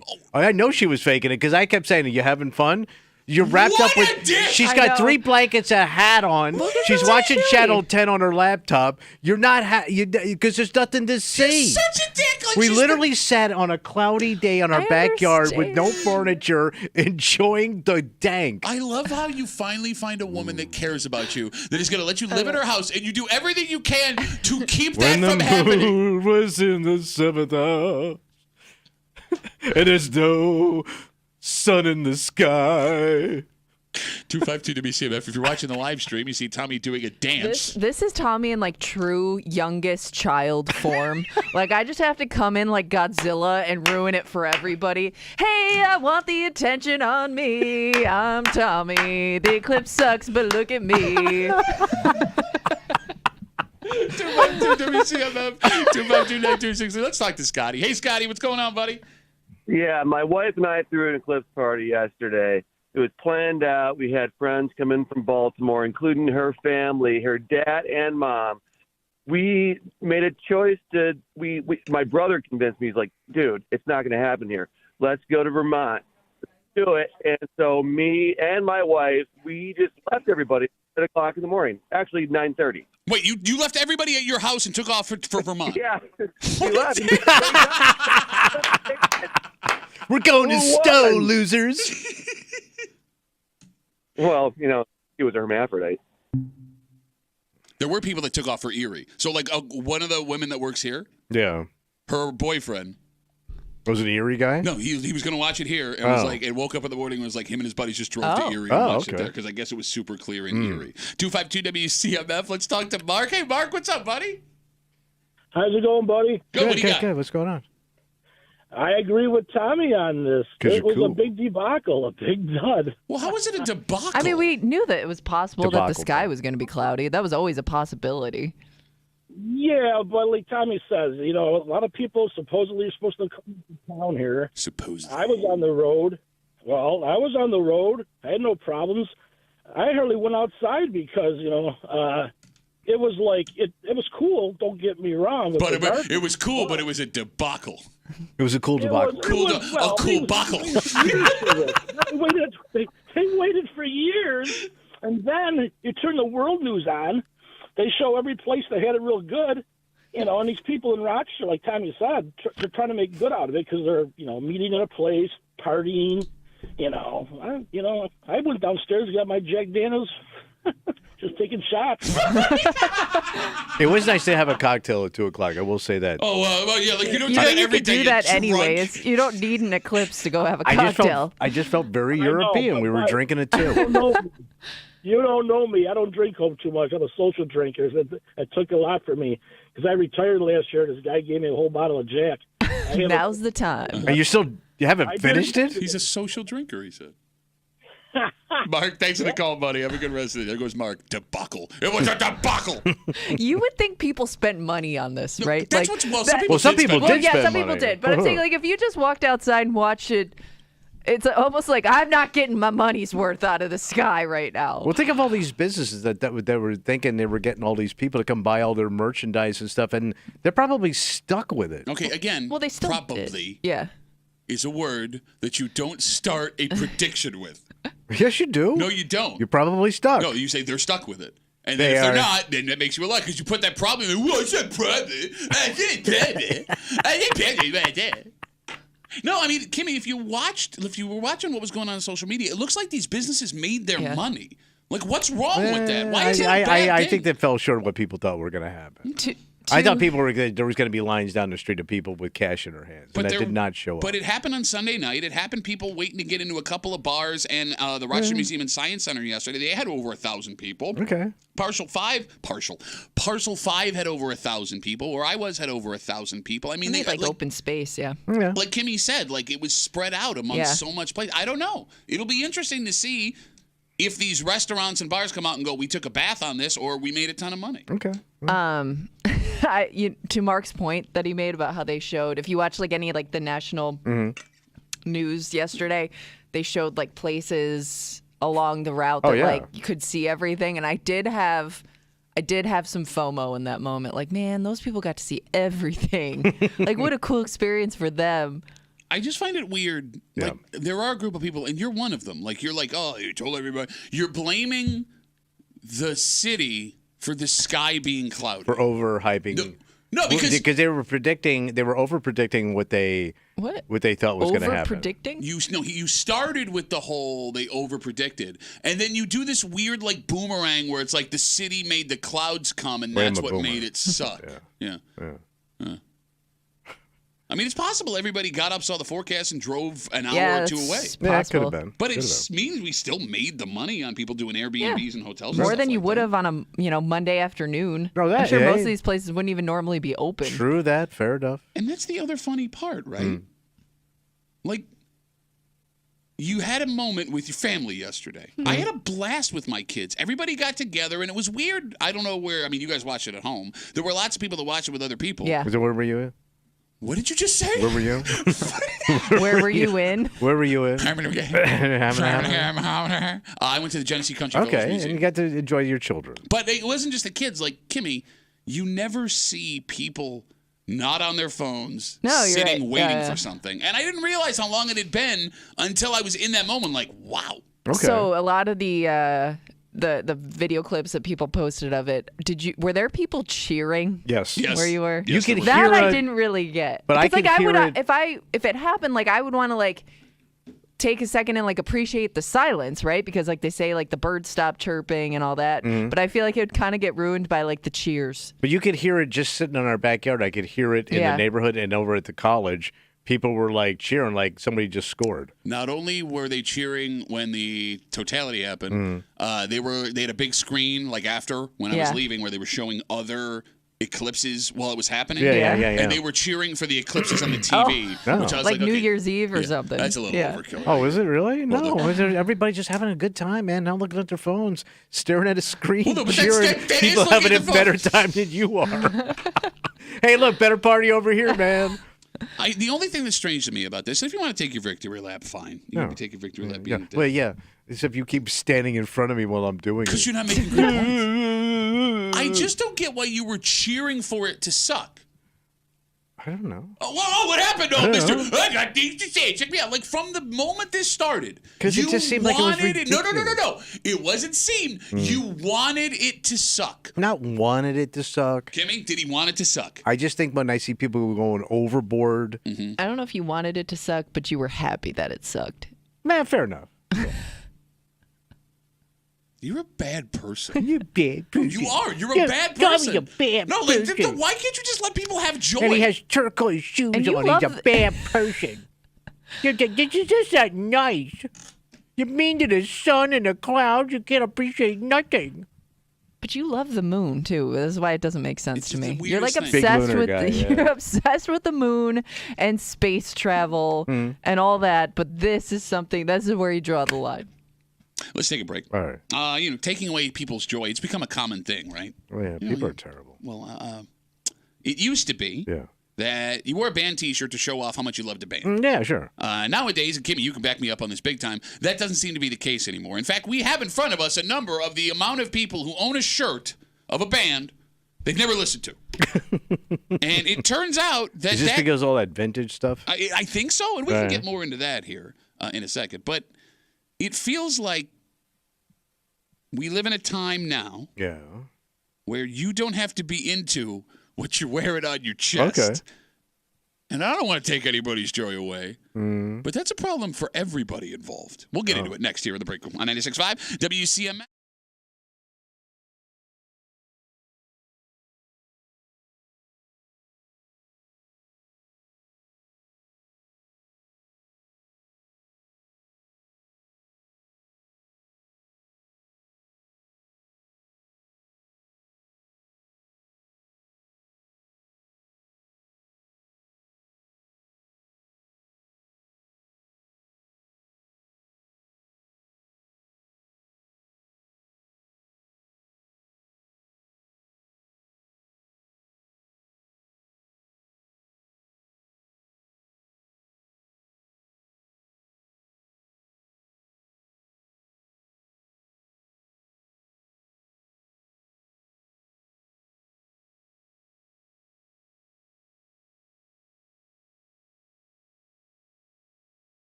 There was a time. Oh, there was a time. Thank you. When you wore a band T-shirt because you were a fan of that band. Yeah. It was a way to show support. It was a way to fly a flag to like-minded people. How cool am I? It's not that way anymore. What's going on? Well, in fact, a large chunk of our country believes having no idea shouldn't keep you from rocking that T-shirt. Okay. You're hanging out in the break room, Rochester's Classic Rock 96.5. WCMF, you need to listen to Dan Hardy. Oh, the hard man? Between 3 and 7. Oh, the hard hours. Every day. Yeah. But this week especially, because he's got the Bruce Springsteen code word of the day. Getting it hard for Bruce, buddy. Nope. That's why he's the boss. You get that code word from Dan. You enter it at WCMF.com. It's your last chance to win a pair of tickets to see Bruce and the E Street Band, JMA Wireless Dome, Syracuse, April 18th, courtesy of Live Nation. Tickets are on sale right now at LiveNation.com. And you would think that if you saw someone in a Bruce Springsteen T-shirt, they would be a fan They of... love Bruce, Yeah, yeah. you got it. Maybe not. Because 3 in 10 Americans right now believe you don't need to know a musician or a band's music to wear their T-shirt. So what's the point of the shirt then? Just because maybe you like the album art, or you know what I mean? Like, it just could be the look of the T-shirt. But you sometimes it just says appreciate. the band, right? It'll just have the band and I've never seen a T-shirt that just Just has the white band letters name. of Yeah. the band's Well, name it would on say it. like Aerosmith. Thank you. It's got art on it, you idiot. Yeah, there's no. Yeah, It doesn't- that's the whole draw Like their of a band logo. T-shirt. Nobody's got a T-shirt that just says Aerosmith in white letters. Like the album says Aerosmith. It's called cover art. It's like art. It's Aerosmith still art. and All Comic right. Sans. But it looks...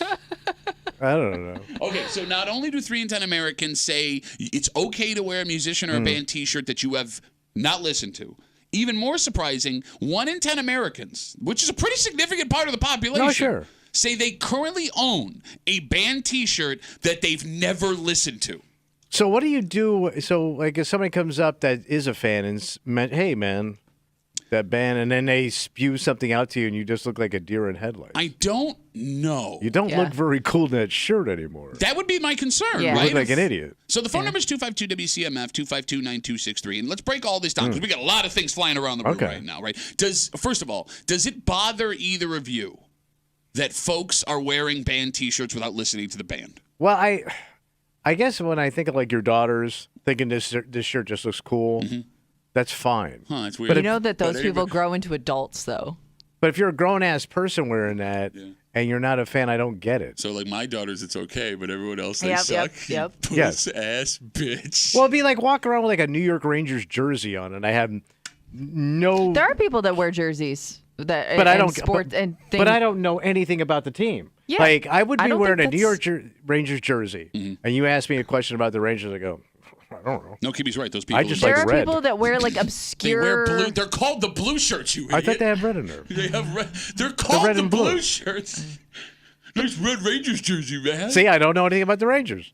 See, that'd be the first thing you would yell at me about. Why? Where did you get a red Rangers jersey from? I got it online. Okay. There are people that will wear, jerseys and they don't know the roster. Like you could ask about a current player on That's that team weird. and they may not know. Or they wear like those obscure like minor league baseball jerseys. I just hate 'cause those dudes. But just because they think it's kind of cool. You hate those dudes? Yeah. Who have a collection of minor league obscure jerseys Yes, that they I like do. to wear out? Oh, the Havana Bananas, man. They're cool. Like, you just, No, this is the Cuban equivalent of them. What is it? Savannah Bananas. Well, they got one in Savannah too, but they're not communists.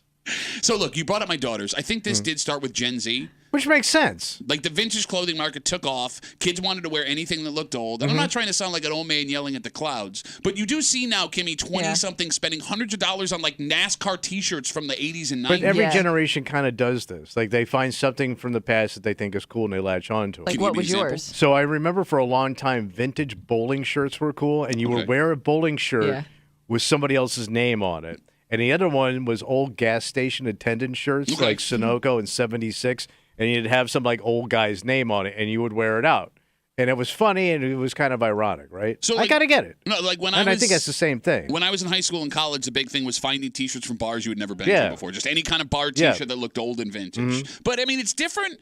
It is But a this little, is a little different. right because Because now you're wearing a group. yeah. You know what I mean? And like, I don't want to take away anyone's shine. No, here, why? take away That's not our anyone's job. joy. No, that's not us. We're trying to spread fun. But wearing that band T-shirt you never listened to, that band, Mm-hmm. it affects everyone around you because you brought it up. Like, I'll give you an example. I'm a big Queen fan. Yeah. And if I see a kid in a Queen T-shirt, You got questions. yes, well, it's a way to start a conversation. It's not. I'm not going to grill the kid, but I'm excited. Like, oh, you're gonna around- bond. Yeah, exactly. And I do kind of feel lied to when I start that conversation, and they have no idea what they're talking about. It's happened a couple of times. So I remember we were on a Bills trip years ago, and with the old show, and we're in Miami, and here comes a kid wearing a Frozen 4 T-shirt. Oh, okay. So for those who aren't familiar, it's like the NCAA basketball Final Four, but for hockey. All right. And Wheeze is just wetting himself to talk to this kid. And the kid doesn't even know what he's talking about. And he's getting pissed off at the kid for wearing a Frozen 4 T-shirt. Yeah. And he doesn't know anything about hockey. Was hysterical. 'Cause that's a pretty unique shirt to see. Yeah. So, and he's a big hockey fan. So I figured, man, I'm going to talk to this kid. And the kid's like, no. I kind of get And he it. was also a smug dick, which was even funnier. But you're wearing the shirt. The kid's the dick. I love a good smug dick. You know where this also happens too? Because you know how there are clothing labels that have kind of come back that were popular when we were kids, but Talking now about, it's a hot Hollister. commodity. Yeah. Do you get upset if your kid doesn't really if you said something oh, I know Champion, something like Oh, that, yeah, I get and what you're saying. they don't really appreciate it The the way history you of would. it. I wonder if that happens with Starting in just Rochester. certain labels too. They want to tell you the history of who invented it. Yeah, I don't know. That one I'm not a big fashionista, so maybe that doesn't apply. Yeah, I guess. But I just think, with the vintage market being a thing, maybe that kid doesn't know what they have, and that may upset some people. I get what you're saying. you Okay, know? yeah.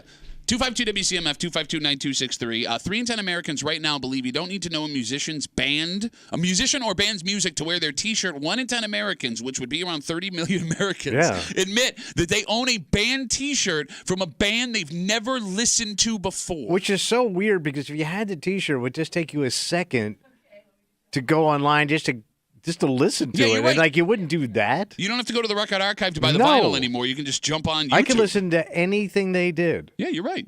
252-WCMF, 252-9263. Let's talk to Skyler. Hey, Skyler, what's up, buddy? First of all, Tommy loves a good smug dick. That's the best look. That's great. I stand behind that statement, man. And a bunch of smug dicks, too. Yes. Holy Mosey. I march This with is those one of my smug dicks. hugest pet peeves, partly because I love rock and roll, partly because before I started tattooing, I used to work at Champion and do T-shirt designs. That was my job. Okay. So I'm all about whatever's on your shirt. I got questions about it. So- The girl that I'm in love with, she's sometimes my girlfriend, sometimes not. I friend on Facebook. I friend any chick that's got tattoos. I want to talk to you. And so I friended my girl Katie there. And she posted one day a picture of her. She's looking beautiful, and she got Iron Maiden shirt on. And all we ever did till that point was just message each other and talk. I called her right immediately. I call her. She goes, "What are you doing? Guys don't call. Guys message." I go, "I want to know. You name 3 Iron Maiden songs right now. So you ain't got time to Google it." And she rattled off 7 Iron Maiden tunes, and I fell in love immediately. All right, now, Skylar, I'm happy you fell in love, buddy, and that's great. I would also, I love you. I love you. You could not have pulled a more dick move than calling a woman out of the blue And to test demand. her? Yes, name 3 songs right now. Name 3 songs. This is a right now. test. That's exactly what I did. And she rattled them off so fast, I was just like, you love Iron Maiden like I love Iron Maiden. That's how we met. I never think of any chicks into Iron Maiden either. Well, back but in chicks the that day. are into Skylar are also into Iron Maiden. Okay. It's like one big circle. All right. There's no Venn diagram. Yeah, Skylar, thanks for the call, buddy. Tommy, Have a- name an Iron Maiden song, Tommy.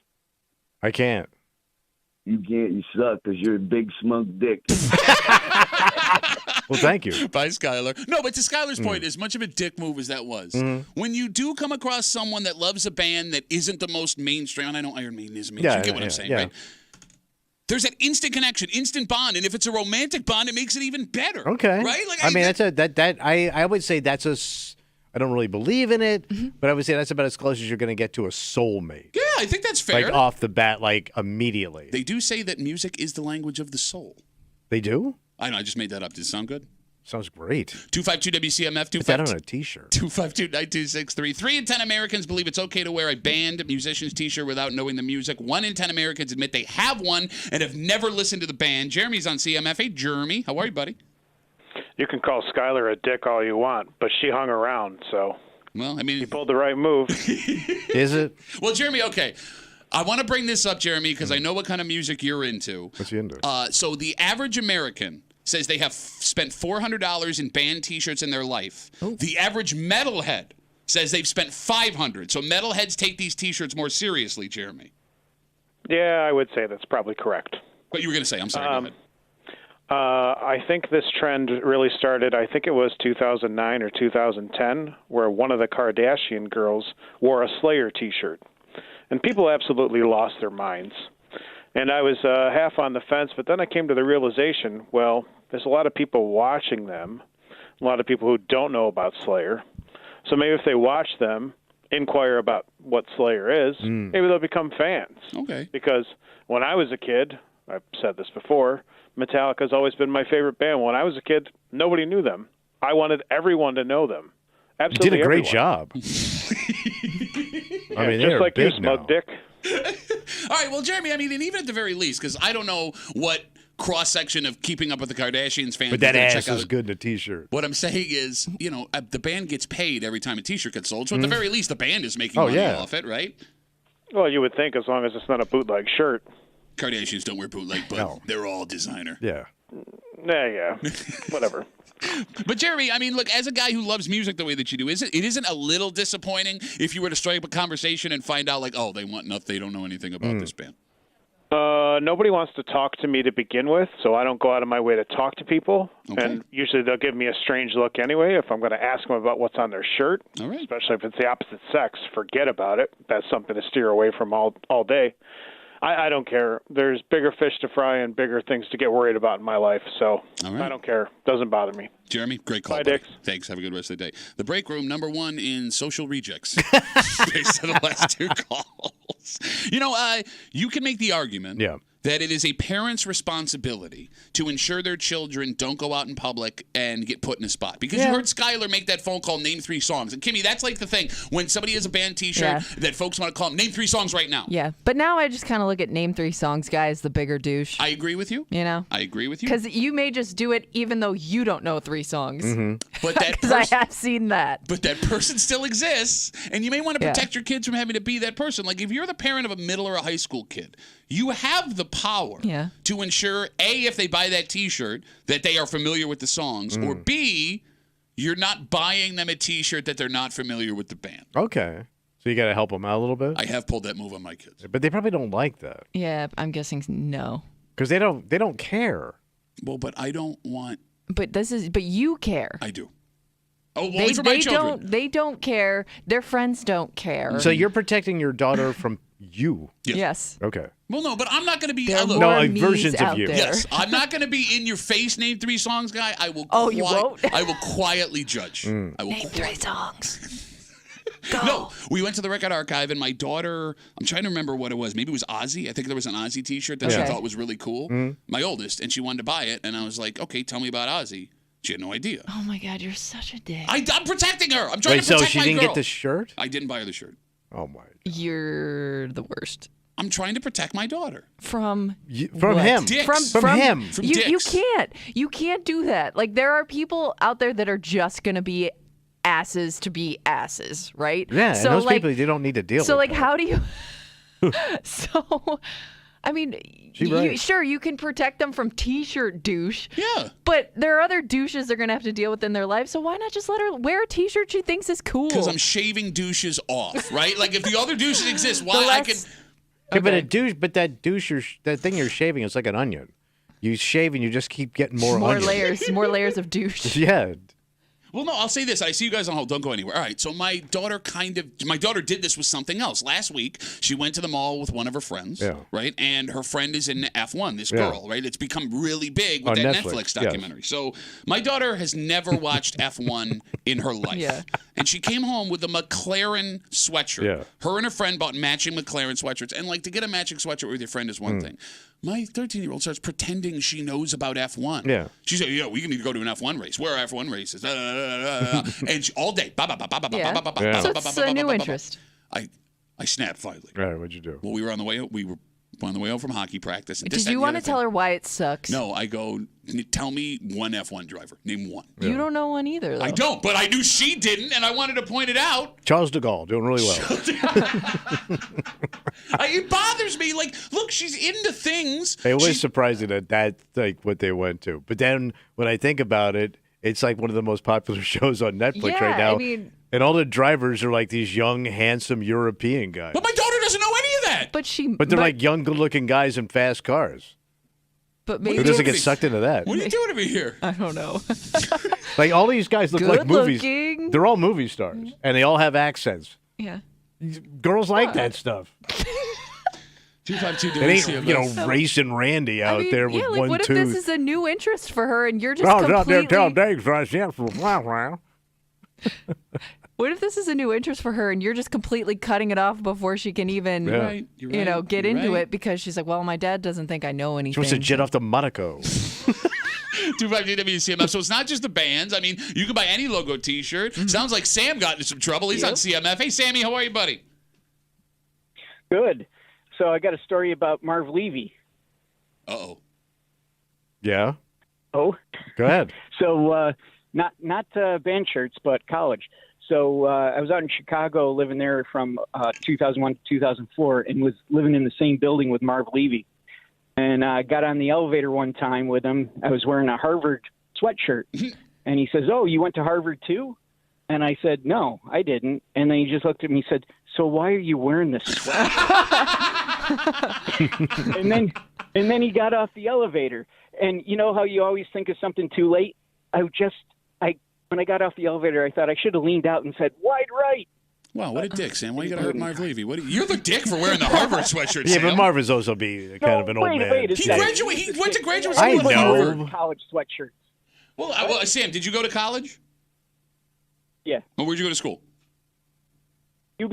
Okay, so if you went to, let's say you're across the country, you're in California, you see a guy in a University of Buffalo sweatshirt, you walk up to him and you go, what year did you graduate? He goes, I didn't graduate from UB.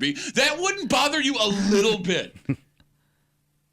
Maybe a little, but I'm not Marv Levy, man.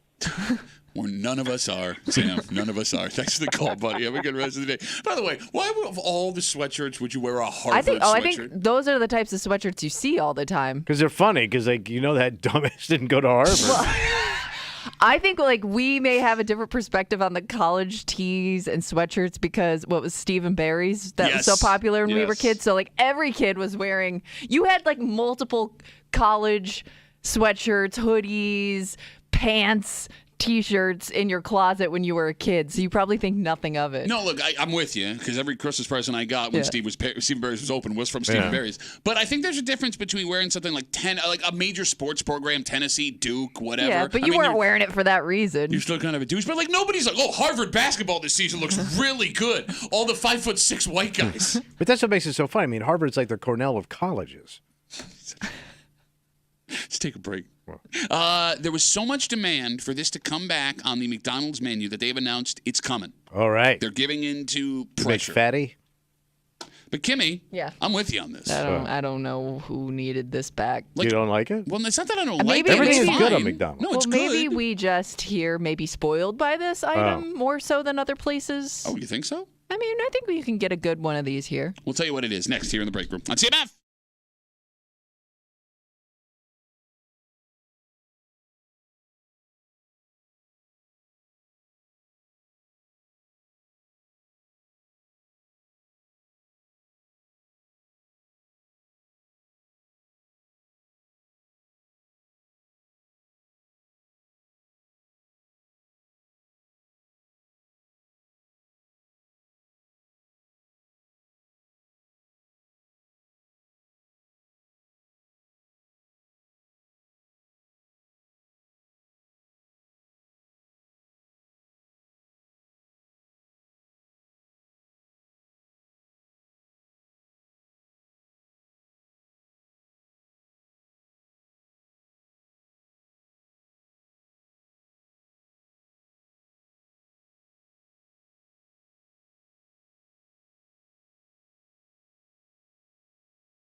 It's back, baby. What's back?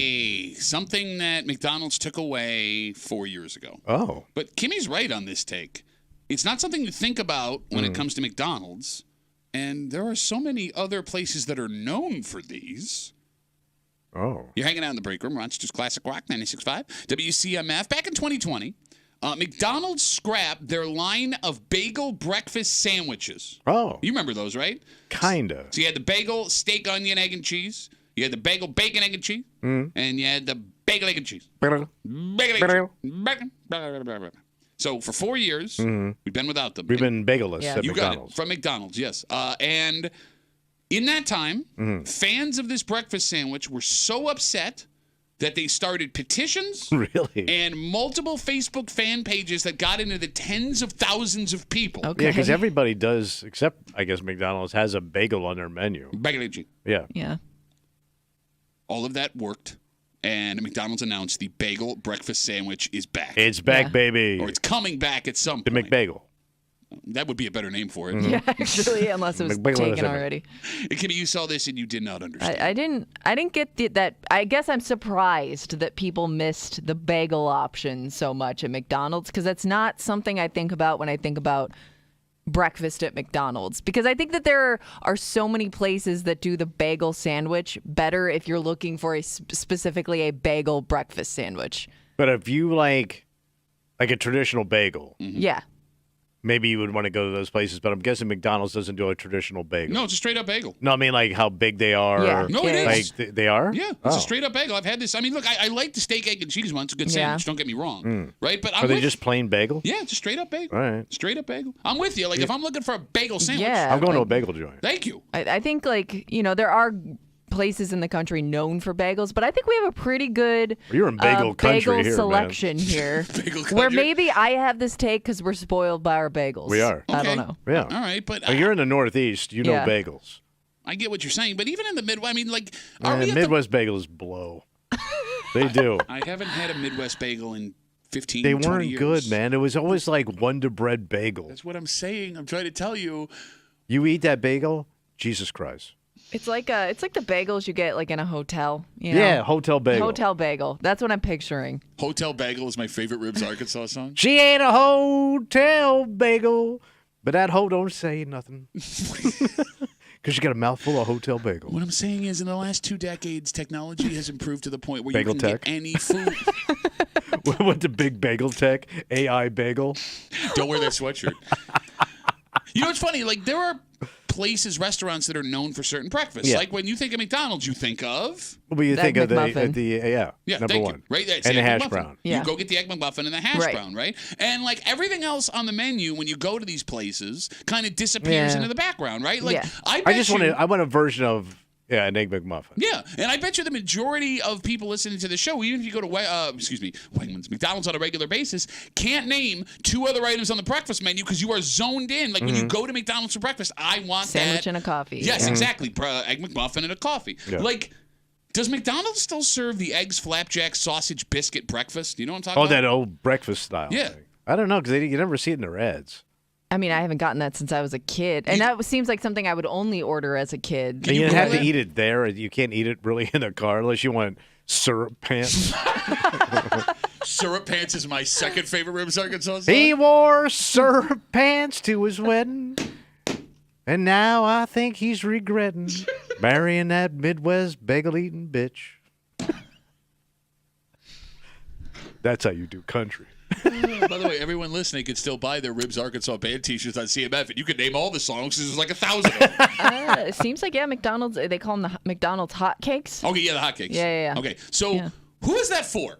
I'm asking sincerely. I can't imagine, because it's too much work. Because you go to McDonald's for the convenience of, I'm going to eat this thing and I'm just going to throw away the wrapper. Yeah. I don't want a plate of food. And if I'm gonna get, You don't want out a fork and knife. No, Yeah. that was the whole concept of McDonald's that everybody loved. It was so fast and convenient. I love how Tommy explains the most basic, obvious stuff like he's being a. Guys, I don't know if you know this. Fast food is fast. America is addicted to oil. China is full of many Chinese people. 252 WCMF. We're talking about McDonald's bringing back their breakfast bagel sandwiches that have been scrapped since 2020. People freaked out. Kimmy doesn't get it. I'm kind of with her on this. It's a good sandwich, but you don't think bagels at McDonald's. Doesn't come to my mind. Going back to the hotcakes, eggs, sausage. Yeah, a plate of food. Yeah.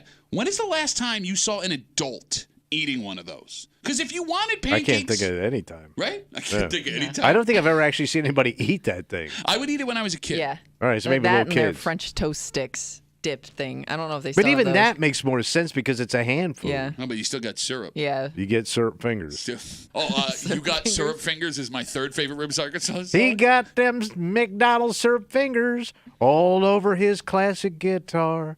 I'm telling you, that career ain't going to go far. He plays sticky country. Just steps down every time. That was not bad. Are you arguing 4 laps? Yes. Come on, guys. Come on. Am I right, people? Working without a net Is this here. on? Like, if you wanted pancakes, eggs, and sausage, why wouldn't you just go to a diner? Right. Right? Because that takes 5 minutes to Or come stay out. home. I mean, diner Who needs pancakes are the best pancakes. You know, it's funny, though. Like, McDonald's is really the only breakfast place that has the identifiable thing. Because, like, you know, you go to a place like Dunkin' or Tim Hortons, like, they have 1,000 different things. Right. They're not known for one thing. Wendy's and Taco Bell have gotten into the breakfast game. Yeah. But that's just, like, wild stuff, man. My mind can't even comprehend what they're doing at McDonald's or at Wendy's and Taco Bell. And then, just real quick, I'm not a Starbucks person. Who eats breakfast at Starbucks? People with $70. Okay. That also want a cookie that looks like a lollipop for some reason. That doesn't make any sense. Good luck licking that thing. It's a cake pop. Yeah. Okay, you sounded like a douche. I know. It's cake pop, and I it's heard really it popular. as Joke. soon It's a as Gen Z cake pop. they've been around way too long. You actually him on a cake pop. I did. in the break room. But it really bothers me when he mistakes his desserts. It's my pet peeve. We were at a hockey Name 3 tournament. cookies. We were at a hockey tournament last season, out of town. The only place to get something to eat was a Starbucks. But that food always looks European. Bro, it didn't even taste good. It cost a fortune. Yeah. It tasted, you know what it tasted like? It tasted like I was eating art supplies. So I used to have a friend that worked there as a kid, like as a teenager, and she would bring home like all the extra Starbucks, like leftover stuff. So we would just pig out on it at night. And I remember it wasn't bad, but you know, that's through like in a 17-year-old girl's eyes. I don't get it, man. That's the last time I think I've ever had it. You know. Free trade, non-conflict sausage. Yes. And it's always displayed. Yeah. It's like you're at Man's Jewelers picking out your sandwich. It's on a shelf.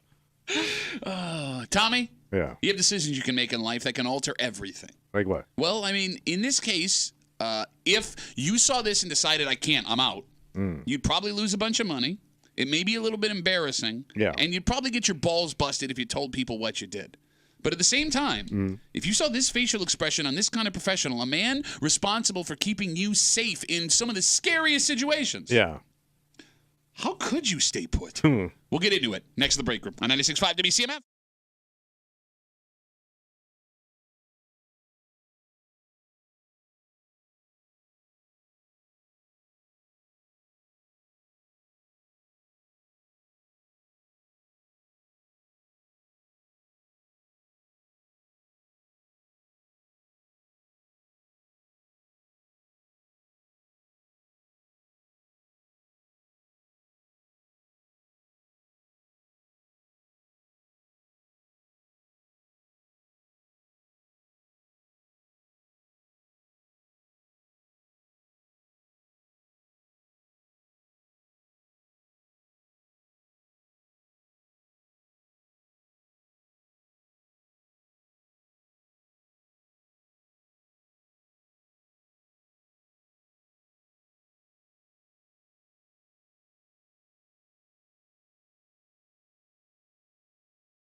Not a lot of great news for planes the last couple months. Yeah, things have been like falling apart, ripping off, dropping. Not good. That's got people anxious about flying. What happened now? Well, then there's folks that don't just don't fly well to begin with, right? So to watch this person who is responsible for your safety walk back into the cabin and do this, there have to be some folks who would say, F it, there is no way I'm going up in the air right now. Wow, that bad. You're hanging out in the break room. Rochester's Classic Rock 96.5. WCMF will jump right into it. Kimmy, your husband has been on... He was away for the weekend. Okay. He went golfing down in Florida. Wow. Nice. He got old fast. Oh, yeah. He did. Can you blame him? But he left Friday. I dropped him off at the airport Friday afternoon, and so I was, just texting him about his trip because he had, a short layover, and I wanted to make sure he made it. And he was telling me that he barely made his connecting flight because here in Rochester, they got everybody on the plane, so like everybody's seated, ready to go, and they were sitting there for a while, and it was just nobody really knew what was going on. They're all waiting to take off. And apparently after sitting there for maybe like 30, 40 minutes. That sucks. The pilot. Especially for a big boy. The pilot comes walking out. And my husband's sitting the row behind, like the exit row. Okay. So I guess like there's Off wing? Yeah. Shut I was just going to let that go. up. Shut up, you douche. So he's sitting flat.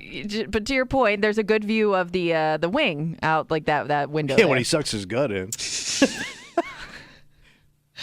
So the pilot kind of bends over, looks out the window, makes a face, and goes, ah.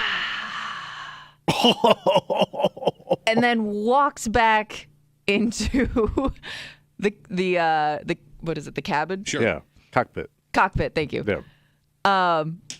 So my husband goes, that's all he did. That's He all- he looked didn't out say the nothing. window, didn't say a word, looked out the window, made a face, and did Did the plane take off? about an hour later. Oh, wait, another hour? It was. my He said it God. was almost like they were delayed like an hour and a half. I That's an guess eternity. until they finally got going. But Oh, my God. But nobody said why. He didn't know why. He figured at that point, obviously there might be something wrong with the plane here. Yeah. But they took off anyways. Any little thing you hear, you're going to freak Yes. out. Without question. 'Cause Forget. just think the plane's normal noises as it's taking off. The wheels are going back up. All those man, I'm like, what was that? This is all off. He I goes, don't I was really Yeah. freaked out. I don't even know if yeah. I'm getting to that point. How do you feel comfortable taking off? Like, what? So they never said anything? No, he goes, I think they may have like de-iced the plane, so maybe that's what he was looking Yeah. at. But either way, like but nothing was said as to why it was Yeah. delayed for so long. I'm crapping. The phone number is 252-WCMF, 252-9263. So both of you, we're all in agreement here. We'd be very uncomfortable witnessing that. Yeah. Uncomfortable enough to get up off the plane and walk. Probably not. So Yeah. you're gonna ride that out. Because I'm you're gonna already white-knuckle it seated. home. Yeah. Yeah. I love how you could die, but you're already seated. So I A mean, guy, know, I just but- think of like everything. on one hand, you could die. On the other hand, my seat is already buckled. You clearly see the scenario. But he's going to Florida. He's thinking he's having a good time. I mean, to unravel all of that. And do you get your money back? I don't know. 252-WCMF, 252-9263. The guy in charge of the plane is making Right, the I agree. I don't know why the Noise. pilot would do that either. That is a very stupid thing. Were you waving from the tarmac? Don't do kissy faces. That bothers me. Bro, I might get off of that plane. Yeah, but I don't know. Can you? Well, it's a free country. No, it ain't, bro. Well, You're I- on a plane. Were they And pushed back from the no, gate yet? I don't think so, but Okay. I could be I'm wrong. going. He I made don't it think seem you like can they get were off. still Deuces. just waiting there. I don't think once they close that cabin door, that's it. You're in. I don't think you can get off the plane. Unless like you throw a fit and then they need to get you off. I might risk But then it. you're arrested. Okay, but that might Right. even be worth it. That would freak The only me way you're out. gonna feel good is if you get off the plane and it crashes. Would you feel good? No, Well, I just witnessed like everybody I was sitting with is now in heaven. Yeah, but I'm not. Well, Still no. waiting. Some of them are probably burning in hell, but I'm not one of them. God's sitting there going, All right, 252-WCMF, 252-9263. Is there something you could witness sitting on a plane that would make you get up and get off? Because there are people that have seen some very worrisome things, right? The plain duct tape has to be the scariest. You know what I'm talking about, right? Yeah. So I know it's not actually duct tape, but it looks like tape, silver tape. And you'll see guys out there on the wing like, yeah. I know it's normal. Still scares the hell out of me. It does. Is there anything you could see where you'd get up and get off? Well, first of all, if something looks broken, like it's like dangling. What would have to be broken? Like if I looked at like the engine, like something was hanging off the engine that just didn't look right. That would have me, because I always look at the engine. Would you point it out? Like, would you? I wouldn't go on the plane. Oh, you wouldn't even go on. Because you know when you walk on a plane, you can usually see the big engine right there, right? Mm-hmm. Like if I saw something wrong with that, obviously looks like that's not connected. Yeah. Like something's dangling. I think I might have concerns. So you're walking down the jetway. Yeah. You see the dangling. You're going to turn around and walk. I think so. Well, they'd have to make an announcement to get everyone out of the way.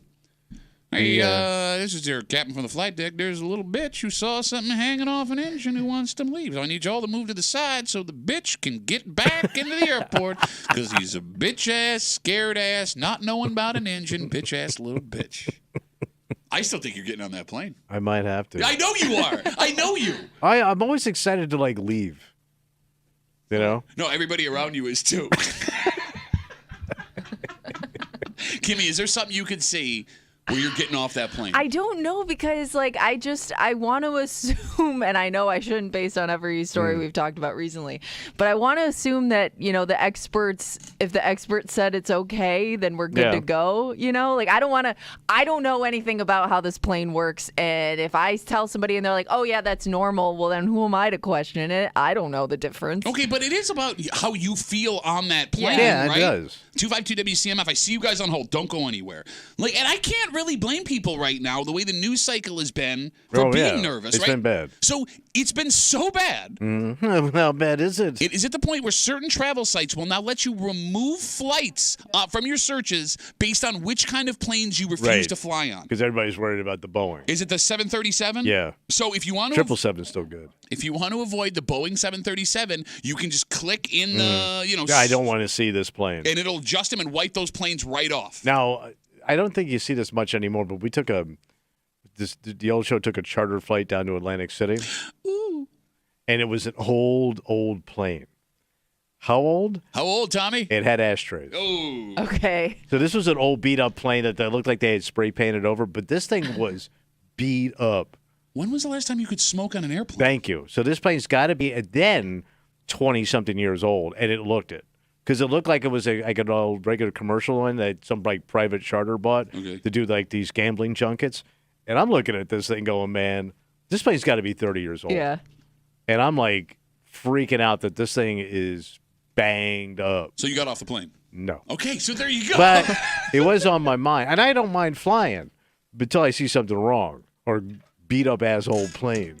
252 WCMF 252-9263. Kimmy's husband jumped on a plane this weekend to go play golf in Florida. When he was on the plane, they had already been delayed like 40 minutes. The pilot comes back into the cabin. He's sitting right down from the wing. The cabin looks out the window. Captain looks out the window at the wing, goes, makes a face. Walks back into the cockpit. They didn't take off for another hour, but they took off. I'm getting off that plane, man. I am not taking that flight. No! But I don't think you can unless, to your point, you're going to be in trouble. 252 WCMF. Let's talk to Randy. Hey, Randy, what's going on, buddy? Hey, guys. I don't know if you guys have noticed in the last 3.5 years that when we have a train derailment, we have boats crashing into bridges and one stuck in the Suez Canal. Now we got planes flying apart. It seems like there'd be somebody held responsible for all this, right? Maybe like the Secretary of Transportation. Oh, this is fun. Maybe. This is fun. Hey, you guys having a good time? You guys having a good time? Hey, I'm Randy. I'd like to ruin the fun. Hey, guys, we've been having a lot of laughs here, but let's talk serious for a second. I'm Randy to talk about the Department of Transportation. The Secretary of Transportation. Who runs the Department of Transportation? All right, Randy. Thanks, buddy. Have a good rest of the day. Oh, my God. I remember I thought we were out of angry old men after the eclipse. But no, I like back in the old days, like in the old days when trains didn't collide with each other and steamliners didn't go direct to the bottom after they said they were unsinkable. Or like when all those shuttles went up without a hitch. 252 WCMF. Let's talk to Joe. Hey, Joe, how are you, buddy? I'm doing well. How you guys doing? A lot better now, Joe. What do you got?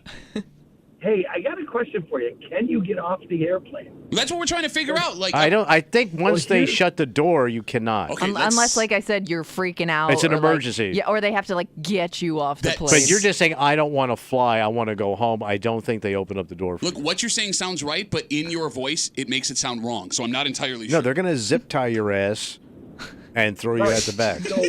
They're going to DB Cooper your ass onto the tarmac. We were flying down to Florida last year. Oh, I'm Big Cool Joe. I'm going to FLA, That's man. right, damn it. And my son was like 3 people back behind me in the line coming onto the plane. And he goes, Dad, I forgot something at my seat. And as he was leaving, I had already stepped onto the plane, and I stepped back off to give him his boarding pass or something like that. I had to give him something. I can't remember what it was. But you were there. But I got back on, and the flight attendant in the front goes, what you just did is a felony. You can't step on a plane and then step off again. It's because of the hokey pokey rule. Wait, the hokey pokey act of That's what it 1945? It was only my right leg was in. Okay, So- I get what you're saying. Wait, you stepped on the plane and they said it was a felony to step off the plane? Yeah. All right, Wow. tell you, all So right. that's why I'm wondering, can you get off a plane? I don't Joe- know. This doesn't sound like it. Joe, we have some experts. It All looks right. like waiting, so we might be able to get your answer. Sit tight there, buddy. Keep listening. Please, saying- we need you, Joe. Absolutely. All right, thanks, buddy. We got Have a good some rest of the day. flyboys? Oh, well, look, before we get to there, we've been having a lot of fun here. Mm-hmm. But I think it's time we talk about something serious. What's that? Diabetes and basset hounds. Every year, basset hounds are losing toe after toe after toe because you're Yeah. not checking their sugar. Okay. 252 WCMF, 252-9263. Let's talk to Mark. Hey, Mark, how are you, buddy? Good, buddy. How you doing today? Oh, you know he's a pilot. I know. You know that voice. That's pilot voice, baby. You know it. That's Captain Jack right Sorry, guys. Hey, What I Mark, got? let me add just real quick question before because I need the information here. I need the information. Do you become a pilot because you are interested in flying, or do they just find people that have your voice and they teach you how It's to a fly soothing planes? voice. I was a farmer, and now I'm a pilot. Okay, so can you help us can you explain what the hell was going on here? Well, where was the connection, Kimmy? Was the weather bad? It was in Atlanta. He said the plane was late getting there, too. Yeah, so it wasn't de-icing. So chances are he had to go back and check something that had been done before. Like you talk about the speed tape. It's very expensive stainless steel tape, actually, that has to be inspected every time. If they forget to do it or didn't get done, he went back and looked and was like, crap, It's one of those things. Okay. Then we have to get it taken care of, and then it's a maintenance process, and it's a pain in the butt, and it's frustrating for us as well as you. The problem was there was no communication, and that's the key to my job is communication. Took down 2 of my marriages. No communication, no duct tape. Here's your captain speaking. Tommy's about to get thrown out of the house for being a douchebag. Right. That's right. All right, so Mark, wait. The question Joe just had, is it a felony to step on a plane and step off a plane? Well, could be considered a felony if there was any aggression, but people do it all the time. They step off onto the jetway, they turn around and they forgot their jacket or something. They jump back on the plane. The flight attendant stop them. What row are you in? What it is? Because they don't want people getting off, getting on, and leaving something intentional that shouldn't be on the plane. I get you. All right, well, Mark, listen, I appreciate all the information, and every time I see a plane over my head now, I'm going to salute just in case it's you. There you go, brother. All right, thanks for the call, man. I appreciate it. Have a good day. There goes my seat, Mark. I wish I had that voice. I wish every Sky pilot Joey. signed off with, see you. Have a nice day. See you. We got Facebook messages coming in. You can always get us at WCMF for the Break Room Facebook page. Again, talking about Kimmy's husband gets on a plane to fly to Florida on Friday. The pilot comes back as he's sitting next to the wing, looks out the window. It's already been delayed 40 minutes. He makes this sound and a face, and they don't take off for another hour. No. All of us uncomfortable. Yeah. Only you two are sticking. I Getting think off that so. damn I think plane. I'm staying. We got Facebook messages, like I said. I'm sorry. Sit on hold, guys. I see you there. Brian writes us on Facebook. My wife and I were on a flight where the pilot and the stewardess got into a shouting match behind an open cockpit door. It was intense. My wife thought she was yelling about something wrong with the plane. I thought they had just hooked up and it was personal. We flew and everything was fine. Yeah, the arguing amongst the crew would bother me maybe even more. Screaming stewardess would get you off the plane? Yeah, man. Like there's tension between the pilot and the stewardess. Would you assume it's a plane issue or they had banged? No, he knocked her up. Wow, that took it one step too far. Airplane 75, bro. Dean Martin. Nobody knows what that is. Jacqueline Bisset. He knocked her up. Nobody knows what that is.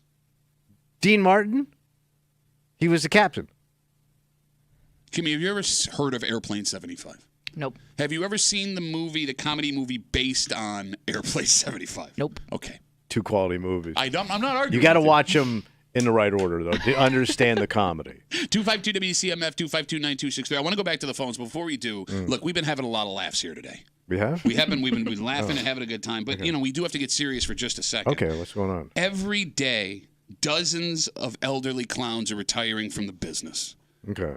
And there's no place for them to go. So we're losing clowns. We're putting elderly clowns into the street with no food. So they're just piling up in the streets? Yes, no place to live. It's a send in the clowns, but not in a good situation. Okay. I ask, maybe, just maybe, taking money out of your wallet to make sure that these elderly clowns have a place to go and food to eat. Feed the clown. Yes, 252 WCMF. Let's talk to Kevin. Hey, Kevin, how are you, buddy? How's it going? Good. What you got, Kevin? So, well, I can't follow the expert guy, but I was thinking the same thing, that they didn't repair something. He was waiting on them to actually do their job and repair it, which always takes time. That's why it delayed another hour on it, because I know when I was in the Air Force, they grounded a lot of planes for that. Somebody was supposed to do something, they didn't do something, and it was a paperwork hassle, and stuff got delayed. Okay. So you're saying like that reaction from a pilot you wouldn't think twice about it? If the guy made eye contact with me and then looked back at it, I'd be like, oh, crap, something's broke. If he's doing that, he's more like, these guys didn't even fix this thing. Now I got to wait longer. What the heck? All right, Kevin, I'll ask you this. I would take it as. All right, I'll ask you this. You see a pilot and a stewardess yelling at each other. Do you think there's a problem with the plane, or he knocked her up? Well, it depends on if she goes and touches his arm. Oh, that's a good call. Oh, in the middle of the conversation, she's Yeah. trying to touch him while they're arguing. You know dang well that something went down, because, hate to say it, but women are emotional creatures, so as soon as you do that, there will be some kind of emotion in that fight from her. She's heavy with a sky child. You know how Sky child in flight. Afternoon delight. I thought we were doing the We're doing afternoon delight. No, I know, but there's a Nope. Kevin, thanks for the call, buddy. Have a good rest of the day. This song was your generation, dick. I was doing it right. Look, we've had a lot of laughs today. Yeah. But we do have to stop for a second and talk about what's going on? Well, wrong sound effects when you're doing cover songs. Okay. Because it Afternoon affects delight. it affects dozens of comedy breaks a year. I'll just take a break. All right. Yesterday was the big day, or as Oh, Tommy boy. called it, the big dudola. Yes. Such a dick. What a sky fart. But despite the fact that the sun did not come out, it ended up being a life-changing day for a handful of people in the greater Rochester area. Yeah, it did. Why are you laughing? I know. Why are you laughing? He doesn't know. Oh, I know why. These folks decided to commit themselves forever and ever, or at least try to. And we'll get into it next here in the break room on 96.5 WCMF.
It was a memorable day yesterday for everyone. Yeah, it sure was. But more for a select few.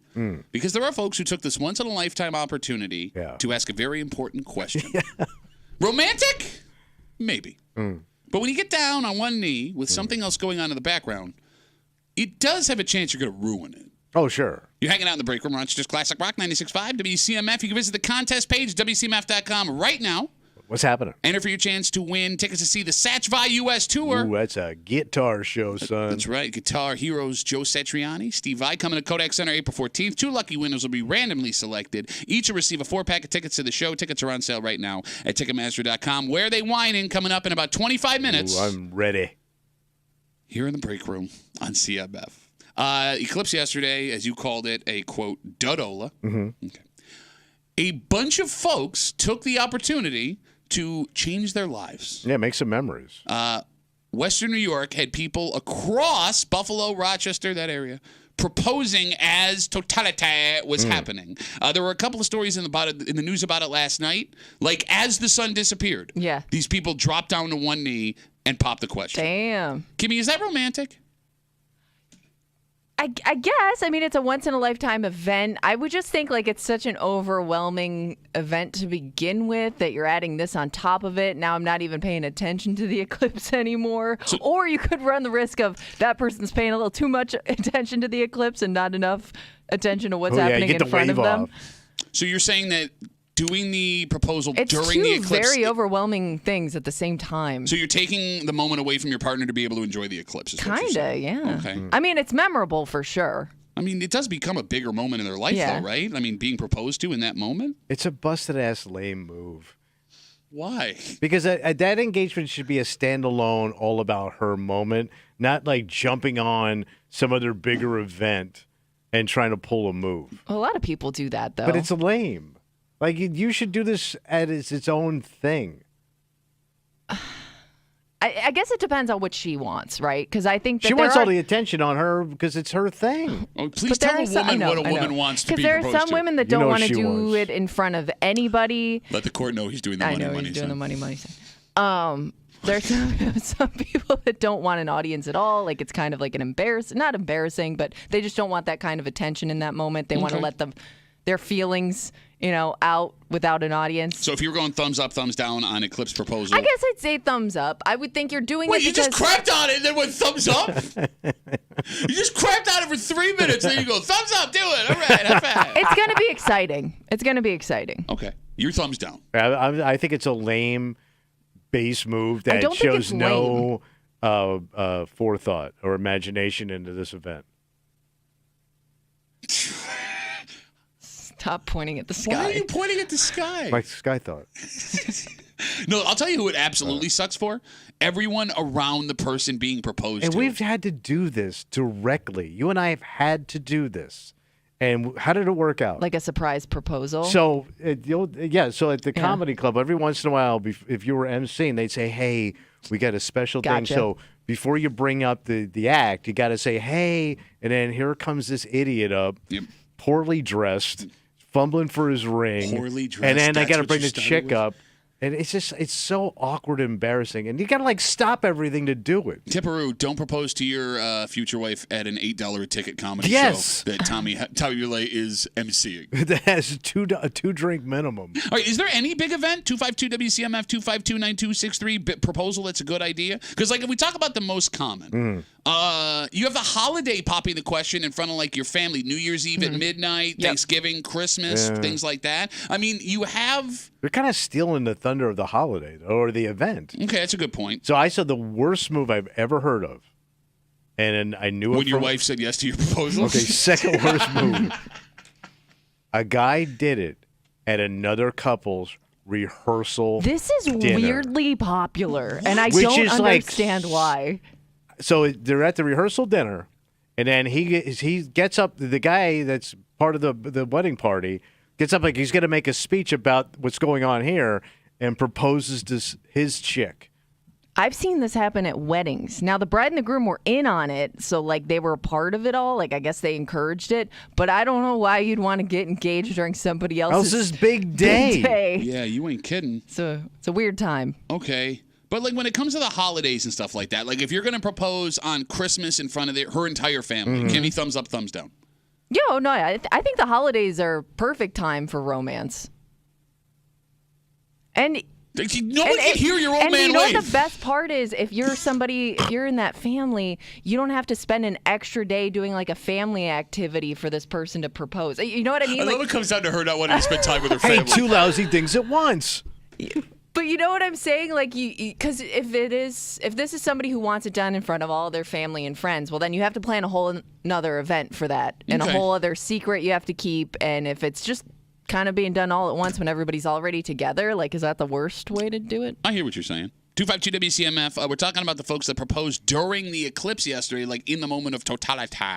There were folks across Western New York that did it. Are there folks listening who have done the big event proposal? 252 WCMF. And do you regret it, or did it make it more special? Because I will say this: what's that? You have to feel bad for guys today getting down on one knee, because there is so much more pressure that exists now than 15, 20, 30 years ago. How so? These guys that go above and beyond and film it and put it on social media may create an expectation from women that is not real. Raising the bar. She's looking for the flash mob. Yes. That's not coming. Kimmy, hell, there are kids that are asking girls to prom in ways there's promposals? Yes, in ways that guys would have never imagined having to ask a woman to marry them. Like, what does the average woman want from a proposal, right? Like, you're a private person. Yeah, but I do think that there are more people that get overwhelmed in those situations than you think, and it may be a bad move to do it in a crowd. They look embarrassing to me. Yeah, but you don't have a soul. Yeah, I have enough of a soul to know that looks embarrassing. You're making a damn fool of yourself. There are people that want the attention. There are people that want folks that are taking pictures of them. Okay. You're not Jimmy Kimmel, man. You're not funny. You're not Jimmy Kimmel of all the people. You're not wacky. These wacky proposals You're not and stuff James you're gonna Corden. do. What are you doing over there? And then you got to get all your buddies in on it to do some synchronized move. What do you think, you're Craig Ferguson? So you're saying, Kimmy, the better move is understated and classy as opposed to pomp and circumstance. I do, but then I think that there are women that are expecting the big show. And I think you got to know which kind of person she is. Shut up. Run from those broads. There's also vacation proposal, which I know people appreciate too. That's not a bad move, No, is it's it? a great way to go broke. Hey, I've got you've been 3 going on months vacation salary for this anyways. ring, 2 months salary for this. I'm just gonna have to work another 10 years for this special moment. Run from these girls. Weren't you going to propose to one of your wives on vacation? And I should have rum from that girl. Rum. Yeah, that's what he was drinking. Rum. I wish I had some rum. I know. Like, the thing that sucks is, like, you only get one try at this, at least with that woman, right? Like, if it's a make or break situation. Right, and then you're adding all this pressure of putting some PGA gallery around it. He's walking up now, and he's getting ready to get down on one knee. Oh, no! He's never getting in that hole. I'm talking about the ball. How do we feel about the sporting event proposal? You've had to have seen a ton of these. Oh, yeah, all the time. I told you, but I love how you're waiting for her to be like, I'll give her opinion so you can be like, no, I told you about how I saw this go wrong once. I was at school, and This is West Virginia? This was at West Virginia. The kid must have told, the production team and everything, like, I want to propose. So when they went to go find him, like the camera crew, he was waiting for her outside of the bathroom because they were like, this is your moment. Like, this is the break in play. So you got to run right out there. We got to do it now. So he ran to where she went because she went to the bathroom in that moment and proposed to her outside of the bathroom.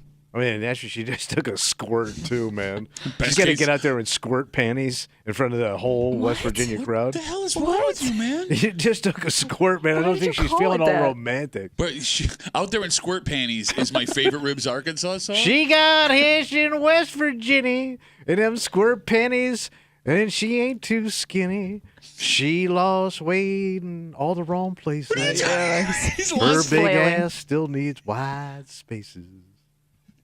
It feels like, Kimmy, as we go back to the conversation, a sporting event proposal is now more appropriate now than it was back in the past. You don't see it at the Bills? No, I'm saying, yes, I do. And the reason I feel... You don't think it was a thing, 10, 20 years ago? I know it was a thing. Yeah. What I mean by more appropriate, a sporting event now is a date more than it's ever been. For Okay. example, the NFL says that just under 50% of its fan base are women. Okay. So it could be she could be just as a diehard fan as he is, as opposed to someone like my mother back in the day who just went to Bills games to be around my dad. Yeah, you know what I'm something she saying? got dragged to. Right, because like if she loves this team, like you love this team, it is a special moment. Whereas if you love this team and you drag her along so you can ask her to marry you on the jumbotron, that's kind of a weird situation. The only thing about that, if you're both super huge fans of this team, don't do it at like a big game. You know Well, they're what I all mean? big games. It's the NFL. Well, but she's right. I mean, Week 3 like, against, I mean, like, the you know, Chargers. if this is a make or break game for the playoffs and they lose, do you want that hanging over your head? She's right. Not to mention, after you get engaged, like if it is you a big want it game, to be a party. Yeah, and you may not be paying as close attention to the game as you were before Also the that. proposal. So did they announce it? Did they say like now if you turn your attention? Sometimes, so like there was one I saw at a Bills game a couple years ago. They brought the couple out like she had won something. Oh, okay. She was like facing one way. He got down on one knee. They turned her around, and everyone was like, and then they reviewed it. Turns out she did say yes. All right. And McDermott got to keep his timeout. No, but like the biggest problem with any big event proposal is that pressure for the woman to say yes, because very few women are going to shoot you down and embarrass you in that moment. But after it all gets posted on social media, there's a chance that she changes her bails. mind or just says, hey, look, I didn't want to do this to you in front of everybody. It sucks to be embarrassed in front of everybody. It sucks even harder if you already told your friends and family you're getting engaged and you have to walk all that back. Yeah. You know? Ooh, that's a big walk back too. Yeah, the man. more people you involve, the higher the risk. Yeah. So maybe that for the sake of nerves, the private proposal is the best Yeah, why idea. put all that pressure on yourself on top of the pressure of just getting married? Well, I mean, it's the jealousy of her friends, the excitement of her getting to, It's that one friend that ruins it for everybody, right? I don't even think you have to know the person to pass point anymore. You just you see it. You could see a complete stranger do it big. They say a sign of a good society is having abundance. Oh, we got that. Well, like here's the thing, and the government will keep things aside just in case we run out. For example, we have all that gold in Fort Knox. Like a reserve. Yeah, you got it. There are like oil. there are places that keep plants just in case things go totally haywire. Yeah, right? yeah. There's places where they hold on to things that farmers are growing in case we need The them. seeds. And then there's also this place because the government has a massive reserve of this Just in case. sitting in a cave. In a cave? In a Just cave? in case. We'll tell you all about it next year in the break room on CMF.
of the people in your country. Yeah, you need a supply. And if there is one thing it seems we now have enough of, stashed in a cave in this country, it's this. So this is done by the government? Yep. U.S. government. Huh? You're hanging out in the break room. Rochester's Classic Rock 96.5 WCMF. Just a couple minutes after 9 o'clock. We got Where They Whine and Come and Sit Tight, massage your brain. I know.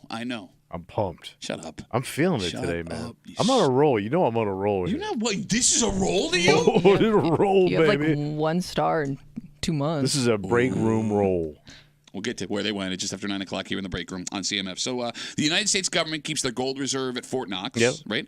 They have a bunch of medicine that they keep hidden away just in case it's needed for emergencies. Yeah. We don't know where that is. Same thing with all of our weapon and nuclear technology. And there are even seeds and plants that they keep in case things go totally south and they have to repopulate all those things. Yeah.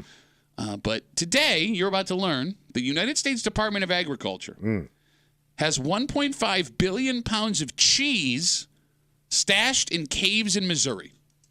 Wait, your mom lives in Missouri? That's one cheesy cave. Let me say that again. Go ahead. The United States government has 1.5 billion pounds of cheese hidden in caves in Missouri. So it's all government cheese. Yes. Have we talked about this cheese before? Because why do I know this information? Yeah, we have never brought up the Missouri Missouri cheese. United States Department of Agriculture cheese. So it initially happened. They initially started doing this 75 years ago as a plan to stabilize dairy prices. Okay, they would flood the market with the cheese and lower the price. No. The opposite. They would hold on to the cheese so the price didn't go too low. Oh. You got it. But now they say it's used mainly for food assistance program. You brought up government cheese. That's where the term comes from. It's like when a hurricane hits and they had to give people food. No. Well, yeah, you said for relief. Food assistance, not relief. Oh. Assistance like folks need. I need cheese. Well, back in the 70s and 80s, and I know there are people listening that went through this, they would give you blocks of government cheese. That was a big thing. You got it, right? Mm-hmm. But it says mainly used for food assistance programs, which means there's other uses for the 1.5 billion pounds of cheese. Well, you got an army to feed, right? So maybe somebody goes to the Air Force and the Navy. And okay, all right. I guess that's feasible. Right? You getting cave cheese? Well, it's just cheese. You think there's more than one kind of cheese? Because the government cheese back in the day was just cheddar. Yeah, straight up cheddar. Right. Well, kind of. Yeah. Kind of semi-cheddar. It's like that Velveeta thing. You can't tell what it's doing. Yeah. Which, it's like spongy cheese. I don't care what anybody says. Velveeta is dynamite effing because cheese. It melts perfectly. It's so I would rather and have no skin. Yeah, I would rather have Velveeta than real cheese. Oh no, I wouldn't go that far. Done. It's already been said.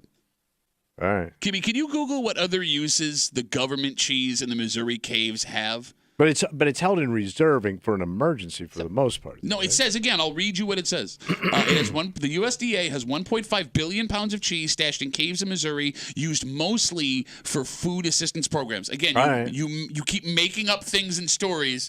What goes on in your head? So it's for poor people.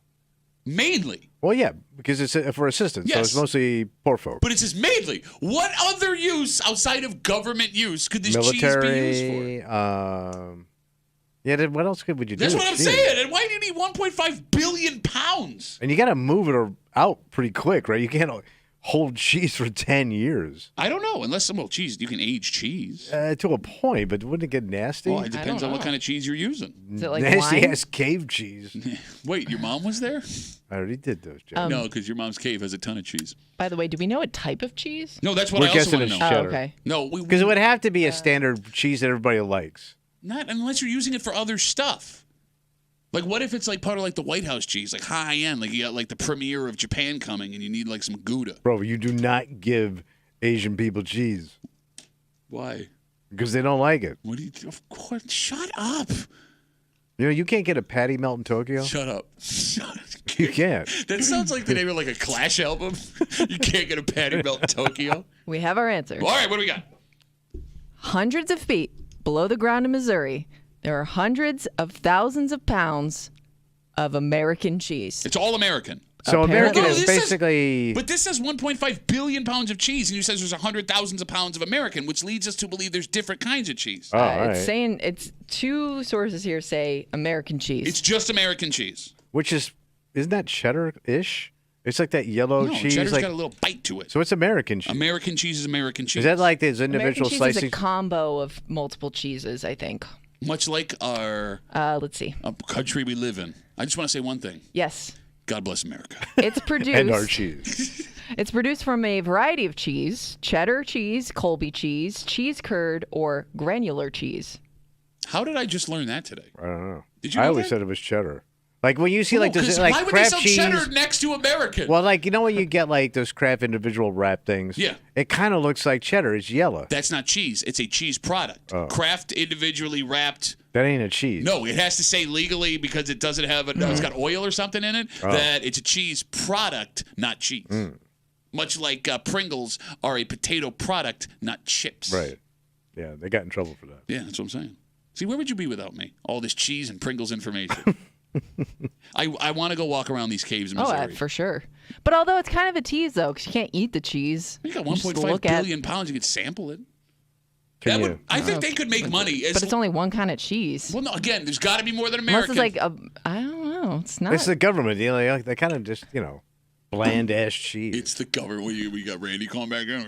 Boats crashing at the bridge. Doors coming off. State the plane. Department of Cheese should be held accountable for this. You wouldn't go on a cheese tour. Oh, I in Missouri. 100% would. Now I A wanna cheese know- cave? Hell yeah. Now Sign me up. I also want to know now what else are they holding on to we don't know about? Do you hear what other What else caves is around the stored in country caves? are like filled to the brim with like food, like that we would need? I love how you said don't know about it. It's not like they were hiding this from us. We just never heard the story before. But I also want to know what other caves we got. Well, what other food would you be able to hold on to, like cheese? That's the thing that sucks. You can't hold on to milk like that. It would go Are bad. there food. multiple cheese caves? Yeah, you said there was. It says, Oh, yeah, it says okay. caves in Missouri, caves. So, but Gotcha. they're all Maybe in that's what Missouri they for mean some there. reason. Why Missouri? Probably because of the temperature's probably right. What? Well, The temperature has to be a certain. does. You can't have a. You can't Does put it- it in Florida. Melted, scuzz ass swamp cheese. That would be your mom. Swamp cheese. you can't set up and do your own punchline. Watch me. It's not good. Learn comedy, you bitch. All right, 252 WCMF. We're going to take a break so Tommy can learn comedy. It's going to give you folks listening an opportunity to get in line. It's 9 o'clock. It's Tuesday. Kimmy's got a star to hand out, and it might be for you. Me? No, not you. People listening. You're not getting it. It's time for Where Are They Whining? We do it next. 252 WCMF, 252-9263. Guarantee your spot if you'd like. Here in the break room on 96.5 WCMF.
Kimmy's got a star, and she wants to give it to you. And I'm wearing it, brother. Not you, everybody listening. The question is, with that star up in the air, can you reach out and grab it?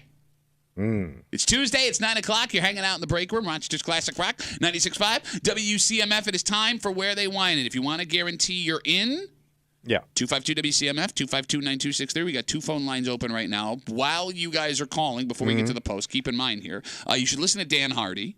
Oh, the hard man? Yep, every day from 3 to 7. The hard hour. Yep, you should just listen to him in general. Oh, sure. But this week, What do you got? he's got your Bruce Springsteen code word of the Is day. he getting hard for Bruce?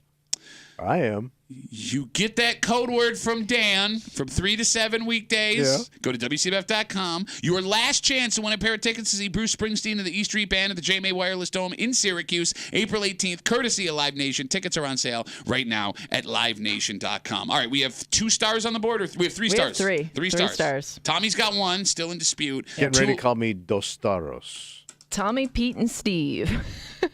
All right. There are people who wrote me last week who heard us and didn't know how this worked. Okay. So we will explain it to you. Kimmy has a post that she's going to read that is sent to her by you listeners from the Neighborhood app. She's going to remove all street names and town references. You, me, everybody that can hear our voices, we're going to listen. Have to listen. Because there are little clues in these posts that will lead us to what town, neighborhood, village in the greater Rochester area it came from. Because all of us know all the stereotypes about those things, we're going to figure out where they whining, and we're going to do it now. Kimmy, are you ready? Ready. All right, let's make it happen. Charlie! Pittsburgh! Victor! Where they whining? I can't stand it anymore. Where don't- could that be just from that one sentence? What do you think? I normally scroll through this app and leave it alone, but it's to the point where I now feel like I have to say something. The poor grammar used by people who post on this app is absolutely outrageous. There's a reason we're all having trouble understanding each other. It's because no one can actually write down their thoughts coherently. Rarely do I see proper comma I use. love how Kimmy has to stop doing the grammar bitching in the neighborhood app. Rarely do I see proper comma use or periods to complete a sentence. I understand mistakes happen, but there's no excuse to misspell something if you're posting from your phone. There is a built-in spell check, for God's sakes. If you don't take the time to reread your own posts, why should we read what you have to say? A little editing goes a long way in helping us all understand each other's point of view. You don't have to have a higher education to have a grasp on the English language. It's embarrassing to our wonderful school system that I know firsthand has produced some successful, intelligent adults. Ooh. Don't you want to represent the names of school system with pride? Instead, your improper use of the word "your" is reason to believe no one picks up Why a are there book so many anymore. options? Okay, she's not yelling at you. Calm down.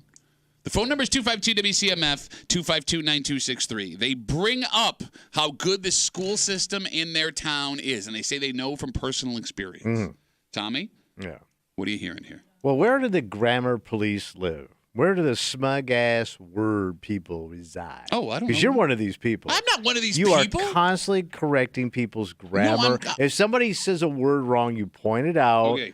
You're a grammar cop. There's a difference between... What you going to do? No, there's a difference between being a grammar cop and having to explain to people who listen to us what you're trying to say, because you're completely misusing words. No, I get close enough. And I'm not even that smart.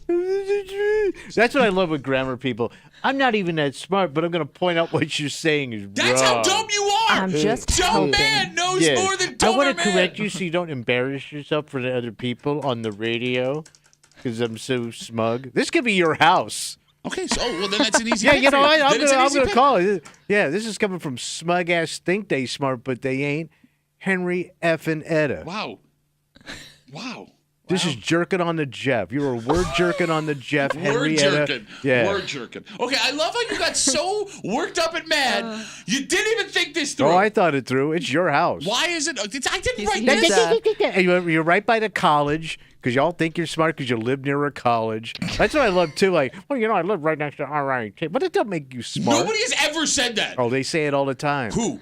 Henrietta Dix. What are you talking about? I'm the only person you know Smug from ass. Henrietta. You're really making this pick based off of emotion today. Yeah. Yeah. It's an emotional pick. An emotional gut feeling. We'll get ready to dos toros. That's not actually how you would say 2 stars in Spanish. Oh, how would you say, you smug Spanish word talking dick? I took French, I don't know, and I still don't know. I have no idea how to speak French. All right. They dick. 252 WCMF, 252-9263. This is tough. Because it has No, nothing... it was tough, easy.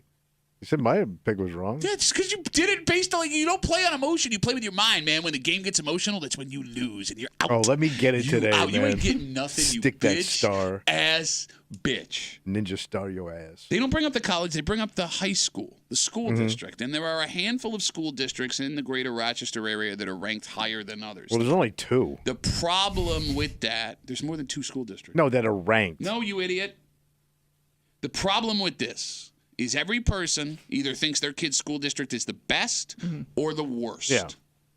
And this person says, I know from experience that our school district is good, not based on a list that they saw. So this might be someone who worked in the school system. Oh, a teacher maybe. Possibly. Who wouldn't be using the rankings that we get every year that we see in the Democrat and Chronicle. Oh, you don't have an answer. No, I do, because like I there's, do, but what were you going to say? there's a pick, but it's too Well, what are your obvious. choices? It's too obvious. Oh, well, maybe it's F yourself. Those 2 choices. How about that? You think I'm stupid enough to fall for Oh, disqualifying no, myself? not you, Mr. Word That's right. jerk. Shut up. There's 2 towns that are on the tip of my tongue, Well, the obvious is the number 1. and I'm not going with that one. So that being said, Then you got to go number 2. I'm going number 2. They whine in Victor. That ain't number 2. It is. Victor always ranks really high in school Bro, rankings. that ain't number 2. What's number 2? I'm not going to say. No, what happened? I don't think you even have one. But I think number you're stupid 2 just running your mouth. You don't even know what it is. I will say this. Number 2 touches number 1. And Monroe's the taint. Monroe's the How is that not disqualification? I don't even know How what is that not disqualification? Number 1 touches number 2, Disqualify that and man. Monroe Avenue is Disqualify the that man. taint. He's not saying he would pick that. That's what That's the grammar He's taint. describing a location. And Monroe goes way long, man. Yeah? It Yeah, does. that's true. Yeah. That's true. He There's did not many pinpoint towns. it He says they specifically. touch each other. He But said- Monroe no, he only said touches no. another town on Monroe in one way. What about going the other way? Yeah. Monroe It goes that touches way many too. towns. Go that way and that It's way. not called Monroe after you get past Pittsford, is it? Yes, it is. No, it's not. Well, they throw a number on it. Yeah. You're not going to disqualify him. He didn't say. He did not say a different town. I don't even know this game anymore. Well, When of course, according to you, I'm not going to win anyway. He didn't say. Normally anything. he's like, I would have picked this, or that's a great pick. I think that's a winner. He didn't say any of those things. Right. He's just talking about a street. All right. Say, you were talking about 2 towns, but you didn't say one of the names. Okay. 252 WCMF. Oh, but you did. No, I didn't. Yes, you did. No, I didn't. You did say a I name. didn't. No, I didn't. You said another name. What name did I say? You said What name did I another say? name. Tell me what name I You're said. disqualified. Tell me what name I said. Can't be. He's Shut the fuck disqualified. He said another name. Check the tape. What name did I say? You said Tell me what name I another said. name. What name did I say? Nobody's disqualified. We're moving on. We're moving on. You got away with one, bro. You got away with one. This is like, you know what I'm looking at right now? That Spider-Man meme where they're both pointing at each other. All right. Folks have been waiting patiently. 252 WCMF. Name dropping mofo. 252-9263. Let's talk to Phil. Phil, use the right grammar when you call now. Phil, where they whited, buddy? In Pittsford. Why is it Duffy, Pittsford? You're disqualified. I heard you say I it. didn't say Pittsburgh. Yes, you did. Find me the tape. Send it to our Twitter. I ain't say it. I ain't say nothing. Yes, That's what you I'm did. sticking I heard with. you say it. Tommy heard you say it. I heard you say it. Shut I'm up, picking Phil. You just Pittsburgh. side with Tommy because you're a dick. No, I'm not. You are.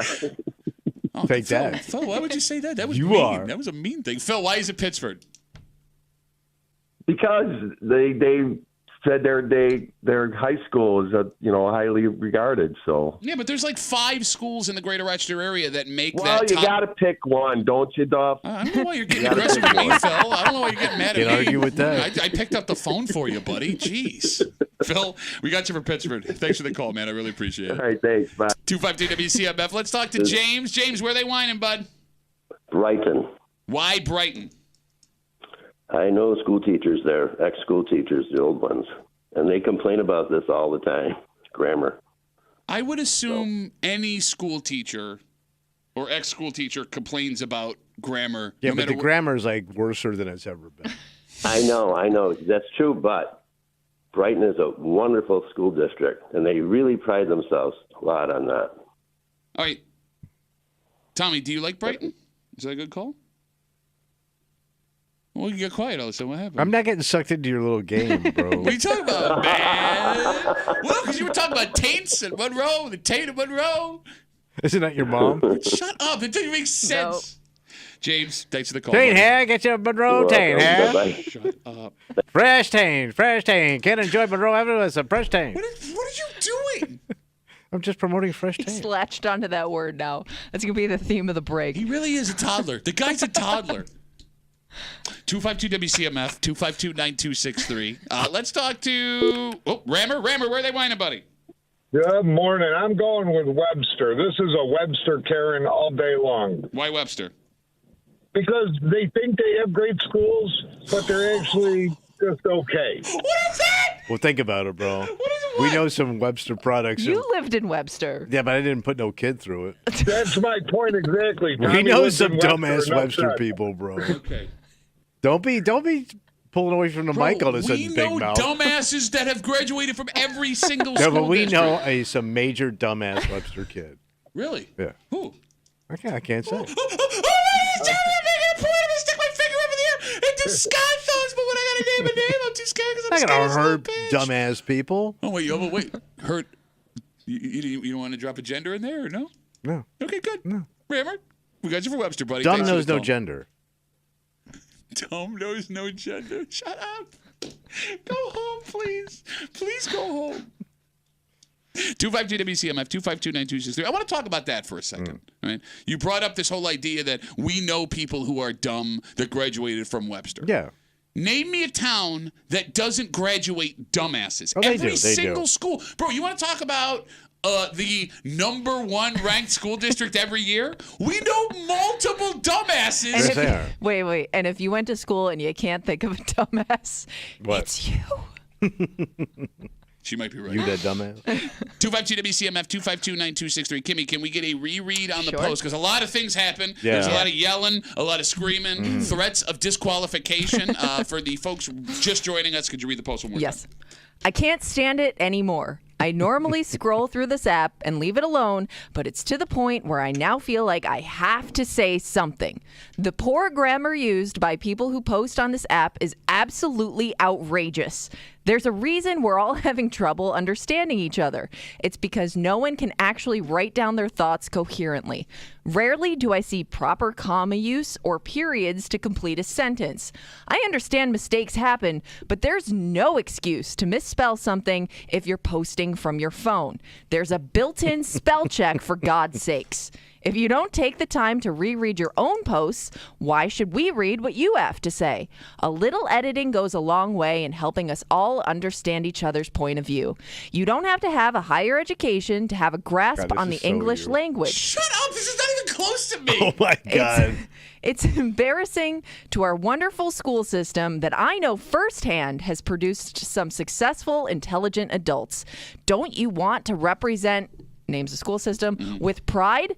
Instead, your improper use of the word your is reason to believe no one picks up a book and reads anymore. So we don't have any West Side picks yet, do we? No. We have. Wow. We are bunching. Yeah. We are bunching. Right. We're all East Side and one South Side. Just to recap, Tommy is in Henrietta, which he emotionally picked because he believed that it's me. I'm in Victor. Phil called up and went Pittsford. James is in Brighton, Rammers, and Webster. Yeah, so we're all East Side, South Side. 252-WCMF, 252-9263. Let's talk to Carl. Hey, Carl, where are they whining, buddy? Hey, I got a point to make here. During this conversation, Duff, you missed it. Tommy used worser and didn't put no kid. No, I mean, Carl, I heard it. It's become such a part of his vocabulary. We just let it go, Okay. which is something that a grammar cop wouldn't do. You dick. Yeah, but you were chomping at the grammar bit. I'm going to say Victor. Oh no, Carl! Hey, Carl, that's what you get with your smart mouth. See what Jesus did to you? I picked Victor. That's what you get for Carl. listening to Tommy. Yeah, that see, closely. Don't blame me for being so entertaining that he can't draw himself away.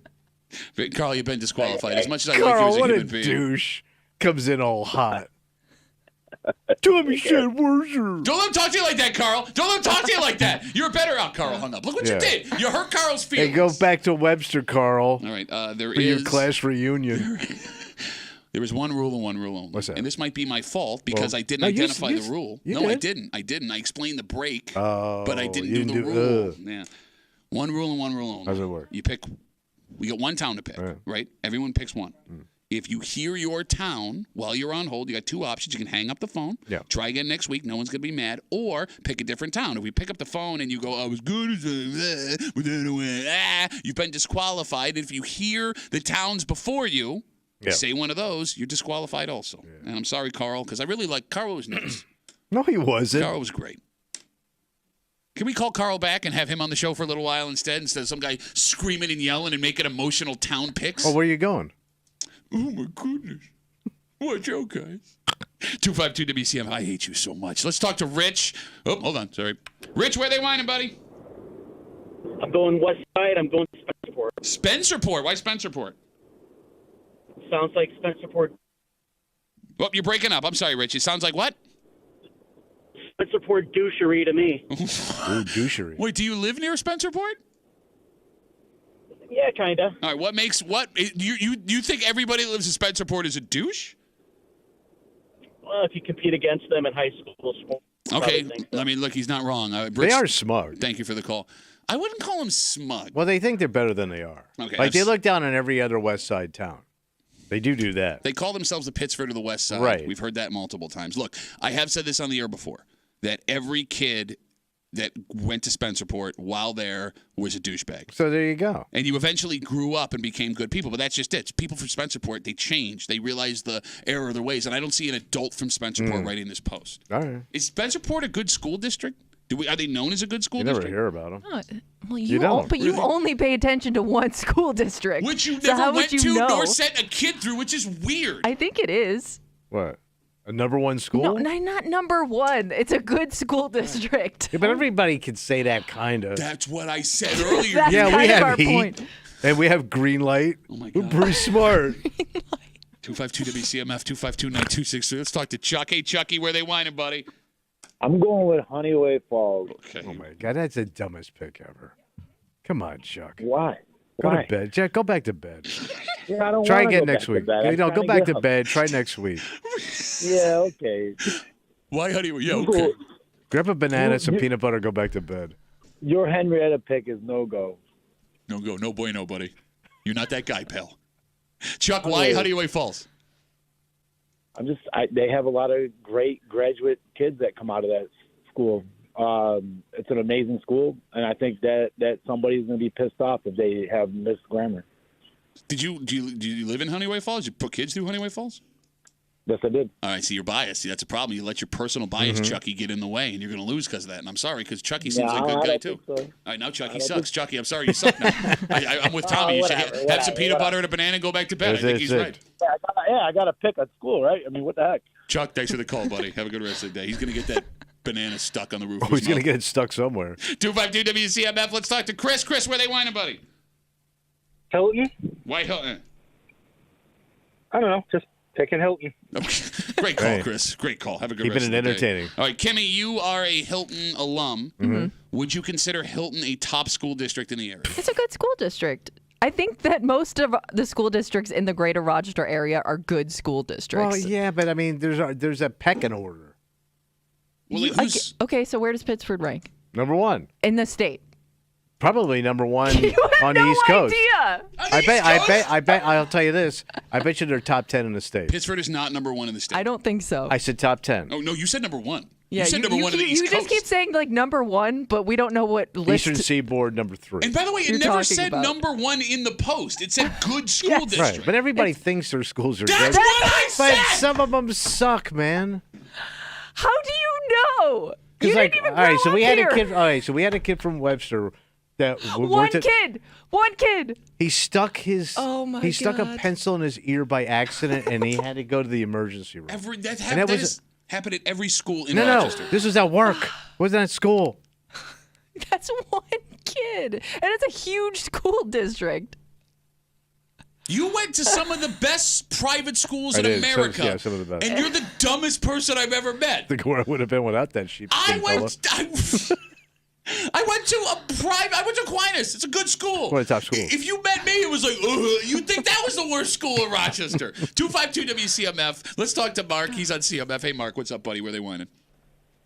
Hey, I'm going to say West Irondequoit. So Irondequoit. Taking Irondequoit. That's a good pick. Why you go with West Irondequoit? We're going to go with Irondequoit. Why Irondequoit?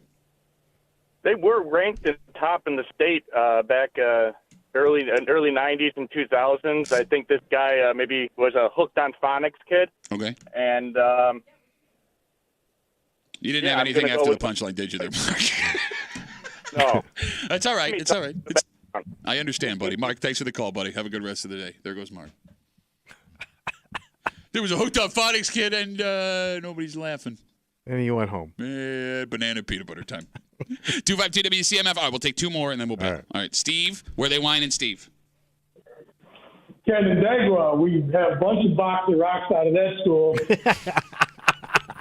For sure, yeah. My grammar sucks, I'm not going to lie. I mean, we're a good school when it comes to sports, and we're supposed to be academically pretty good, but, you know, we're just a hair above Tommy. Okay, but you're picking Canandaigua, even though... Yeah. All right. Because I know my grammar sucks. Did Canandaigua not teach you how to turn your speakerphone on and run across the other side of the room to make a phone call? Yeah, that's pretty much what happened. Yeah, I'm in the break room during work time, you know what I'm saying? Steve, thanks for the... Yeah, I got you, buddy. Thanks for the call, man. It sounds like he's calling from inside an Amazon box. You know what's always funny to me? This is just a side note. When the high school in the area you live, you refer to it like we. Mm-hmm. That is weird. You don't go to the high school.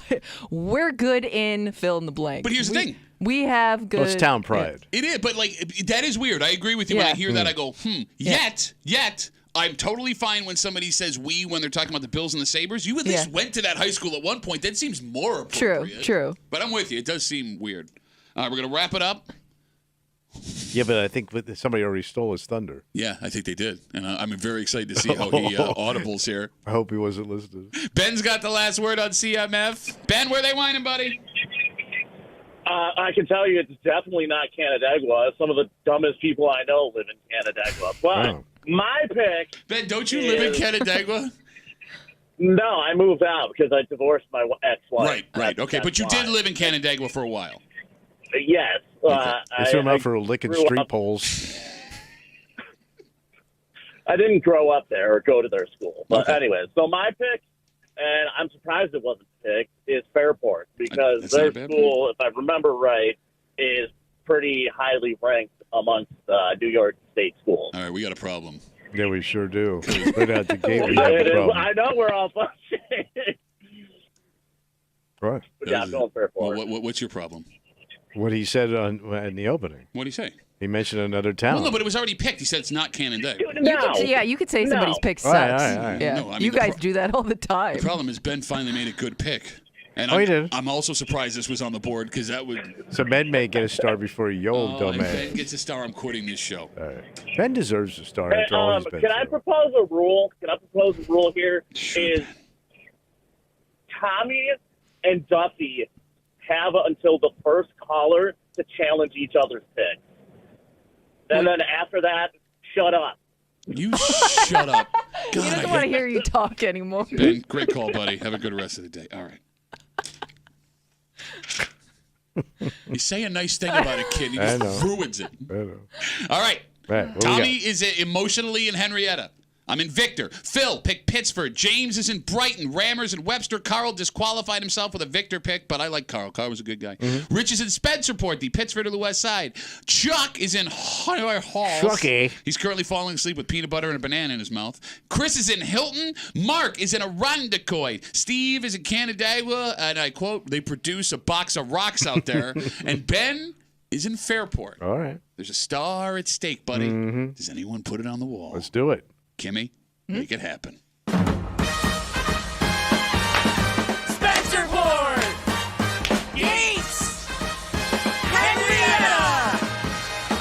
Where they whining? Well, A new star will be shining on the board today. Oh, new star, it ain't you. New star on the board. Because they whining. Please. In Fairport! No! Oh my God, he pulled it off. No! He pulled it off. It took everything I have to not react to Ben picking Fairport. Wow. So Ben and I have stars. And you have Zilcho, my friend. Oh my God. I'm sorry. Are you though? Not really. Way to go, Ben. That's all Coming in you- hot with the last pick. Hey, you guys constantly crush that kid. And, and he hangs in there. God bless Ben. but we're not going to give you your rule change. I don't even know what to say. I'm sad. I'm shocked. I'm happy for the kid. Wait, wasn't Henrietta? You bitch ass bitch. Listen, man, I've had my run. I had a good run. But let the new school have a little shot. All right, we're going to take a break. This is the worst, man. This sucks so hard. Why'd you put your hood up for? You look like the Unabomber. Oh, it got pretty intense. Oh. Sorry, let me take my hood off. Okay. We're going to take a break here. I'm sweating and I don't know why. It turns out, now this wasn't going to be an issue for us in Rochester with the eclipse yesterday because we didn't even have to use our eclipse glasses. No, it was nice. But did you see what the number one question on Google was yesterday after the eclipse was over? Not good, Tommy. Not good. Oh. Next to the break room on 96.5 WCMF.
Luckily, this isn't something we needed to worry about in Rochester yesterday. Okay. Because you didn't even need to use the eclipse glasses not at at all. But it might be a blessing in disguise that we didn't get what we were promised out of the sky, because it seems people in other states now have a serious issue. What happened? You're hanging out in the break room. Rochester's Classic Rock, 96.5 WCMF. Tommy referred to the eclipse this morning as a dudola. Started yelling and waving his hands. He was doing a dance at one point, which you can go back and watch on our live stream on YouTube. The Break Room WCMF, brought to you by Three Heads Brewing. The number one Google search in America yesterday. Yeah, what is it? My eyes hurt. I'm not making that up. Oops. You can look it up yourself. So the searches for my eyes hurt peaked nationwide around 320, just as the eclipse was maxing out here on the East Coast. The second most popular question in America was, why do my eyes hurt? My eyes hurt, and why do my eyes hurt? Those were the two most asked questions in America yesterday. So, I'm sorry, go ahead, Kimmy. Nope, go ahead. If you were in a city, because there were people that left town to go to sunnier areas. Yeah. If you did stare at the sun, there is a list of symptoms you're supposed to look out for. Headaches, blurred vision, and a blind spot in one or both eyes. Okay. So the good news What's the good news? is it usually relieves itself on its own. The bad news, there were several stories yesterday where they talked to people who had these symptoms after the first eclipse, or the eclipse in 2017. The partial one. And it never went away. Wow. Oh. All right. Yikes. Like forever, they were talking. They had like a sunspot in their vision. There's a woman who will have a black spot in her vision for the rest of her life because it never cleared itself up. They say see an eye doctor if necessary. Again, it doesn't matter for any of us. Yeah. Did you guys hear about this eclipse sickness thing yesterday too? Yeah. What's that? It's like you're sick of hearing it. Well, people thought it like affected their basic different things Oh, like in I their got body. ill. Yes. Yeah. So the list of symptoms that were being named for eclipse sickness: insomnia, fatigue, lack of appetite. There were women that claimed it knocked their menstrual cycles off. So isn't this just bled like everywhere? Wait. No, I'm kidding. Oh. No, but the menstrual cycle thing was real. So isn't that just you overthinking it? Like you think you don't feel good because of it? That's what doctors believe. They say there's no evidence that this is a real thing. But a lot of people on social media yesterday here in Rochester were like, is anyone else not feeling good? Yeah. It did seem like people were just acting weird. But I also just think that comes with like this big event that's going to be happening in town. Like maybe they just got anxious for it or something. And it was very startling how dark it got so quickly. Yeah, it was pretty cool. Right, like we had talked this morning about how, there were ancient civilizations who believed the world was coming to an Sure, end. now why not? I totally get that. It was such an ominous, Yeah. I could tell both my girls were a little bit nervous. Yeah. Maybe it can screw with you a little bit medically. By the way, did you see about that woman in Florida? What happened? She shot at cars on a highway and blamed it on the eclipse. Oh. She said that God told her. She was driving down the road, firing at cars. She hit 2 people. Nobody died, thank God. Yeah. But she said that God told her. The eclipse made her do it? God said during the eclipse, you need to go on a shooting spree out of your car. So does God speak differently to Florida than when he's talking to other states? I do want to make you aware. This happened in Florida, northern Florida. The woman is from Georgia. Okay. So I don't know if that makes her a Georgia woman or a Florida woman because it happened while it was in Florida. Well, North Florida is a different Florida. What do you call it? You call it something, North Florida. Or no, I'm thinking of Jacksonville. Well, that is North Florida. Right, but you have a name for it. Jacksonville is sweaty Columbus, Ohio.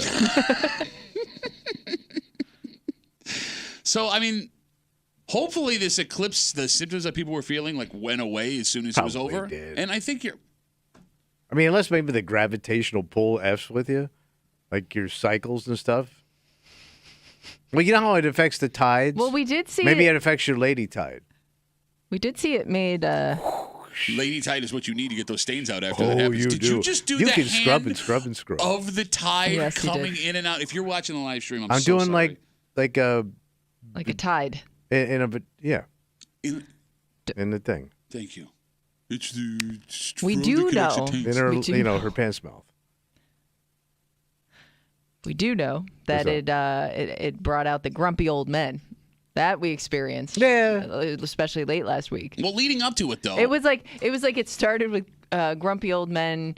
Old man yells at sky. Yep. And then it became I'm now grumpy about everything in life. I was surprised though. I fully expected everyone to be like Tommy, right? All the grumpy people are like, oh, this so...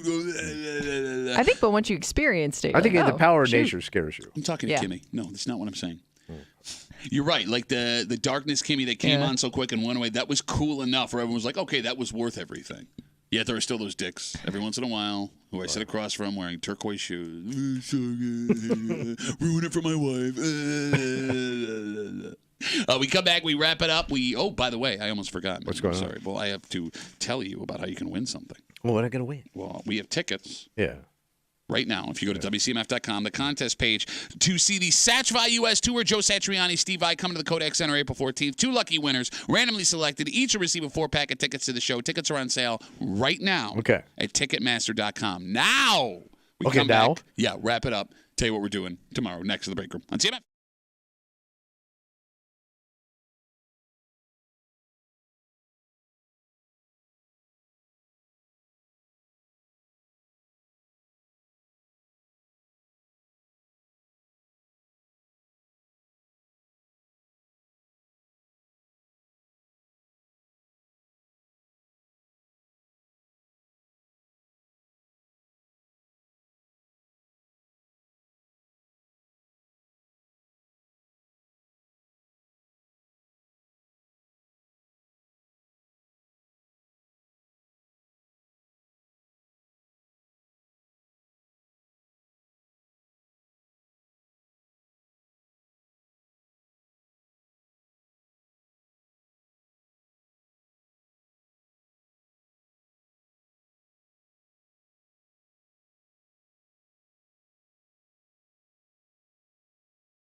It's going to be Rapperoo. Howdy, old Tuesday post sky fart Rapperoo.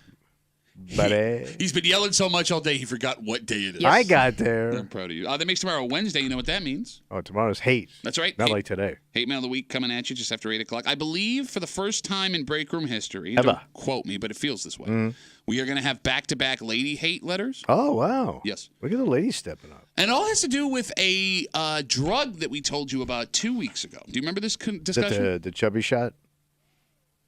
Well, for ladies. The one where you take the shot to lose the weight? No, not Ozempic. This was a shot. Did we talk about that? No, we didn't. Do you do another radio show? Because that would actually make the most sense in an explanation. Do you have a podcast that nobody listens to? That's everybody. It is a shot for women that want to get their engines running. Oh, wait. I do remember this now. Okay. Really? Tell me about it. It's like it gets them horny. Yes. Thank you. Why did I? Mama horny. How did I not see that coming? Yes. Mama horny. So the reason this exists is for, folks that have been in relationships for a while, women's bodies that are changing, the stress. Puts her in the mood. Yeah, exactly. And it works, at least The according date to the night shot. folks who have taken it. It's FDA approved. It's been around since 2019, but it's become wildly popular over the last couple of months on social media. Yeah. And you were skeptical of this. Yeah. Because it's not. Well, my theory was she doesn't really want you, but she wants to fulfill her wifely duties. So she takes her mama shot, and it gets her in the mood. It's a false echo. There is a woman who False echo? claims that women shouldn't need this shot. And if you do need this shot to have sex with your husband, you need a divorce. You don't need a divorce. Oh, she's kind of on your side on this one, buddy. Yeah, I say Tommy fake it. wants the American family destroyed. I just want to say one thing. What? God bless America. You were saying, I'm sorry. I just say fake it. We'll get to that and a whole bunch more tomorrow here in the break room on CMF. For Kimmy, who ruined everyone's day with Fairport. Oh, I think one man is very happy. For Tommy Muley, fake it, ladies. Fake it. Fake it, ladies. My name's Pat Duffy. We'll see you tomorrow morning in the break room.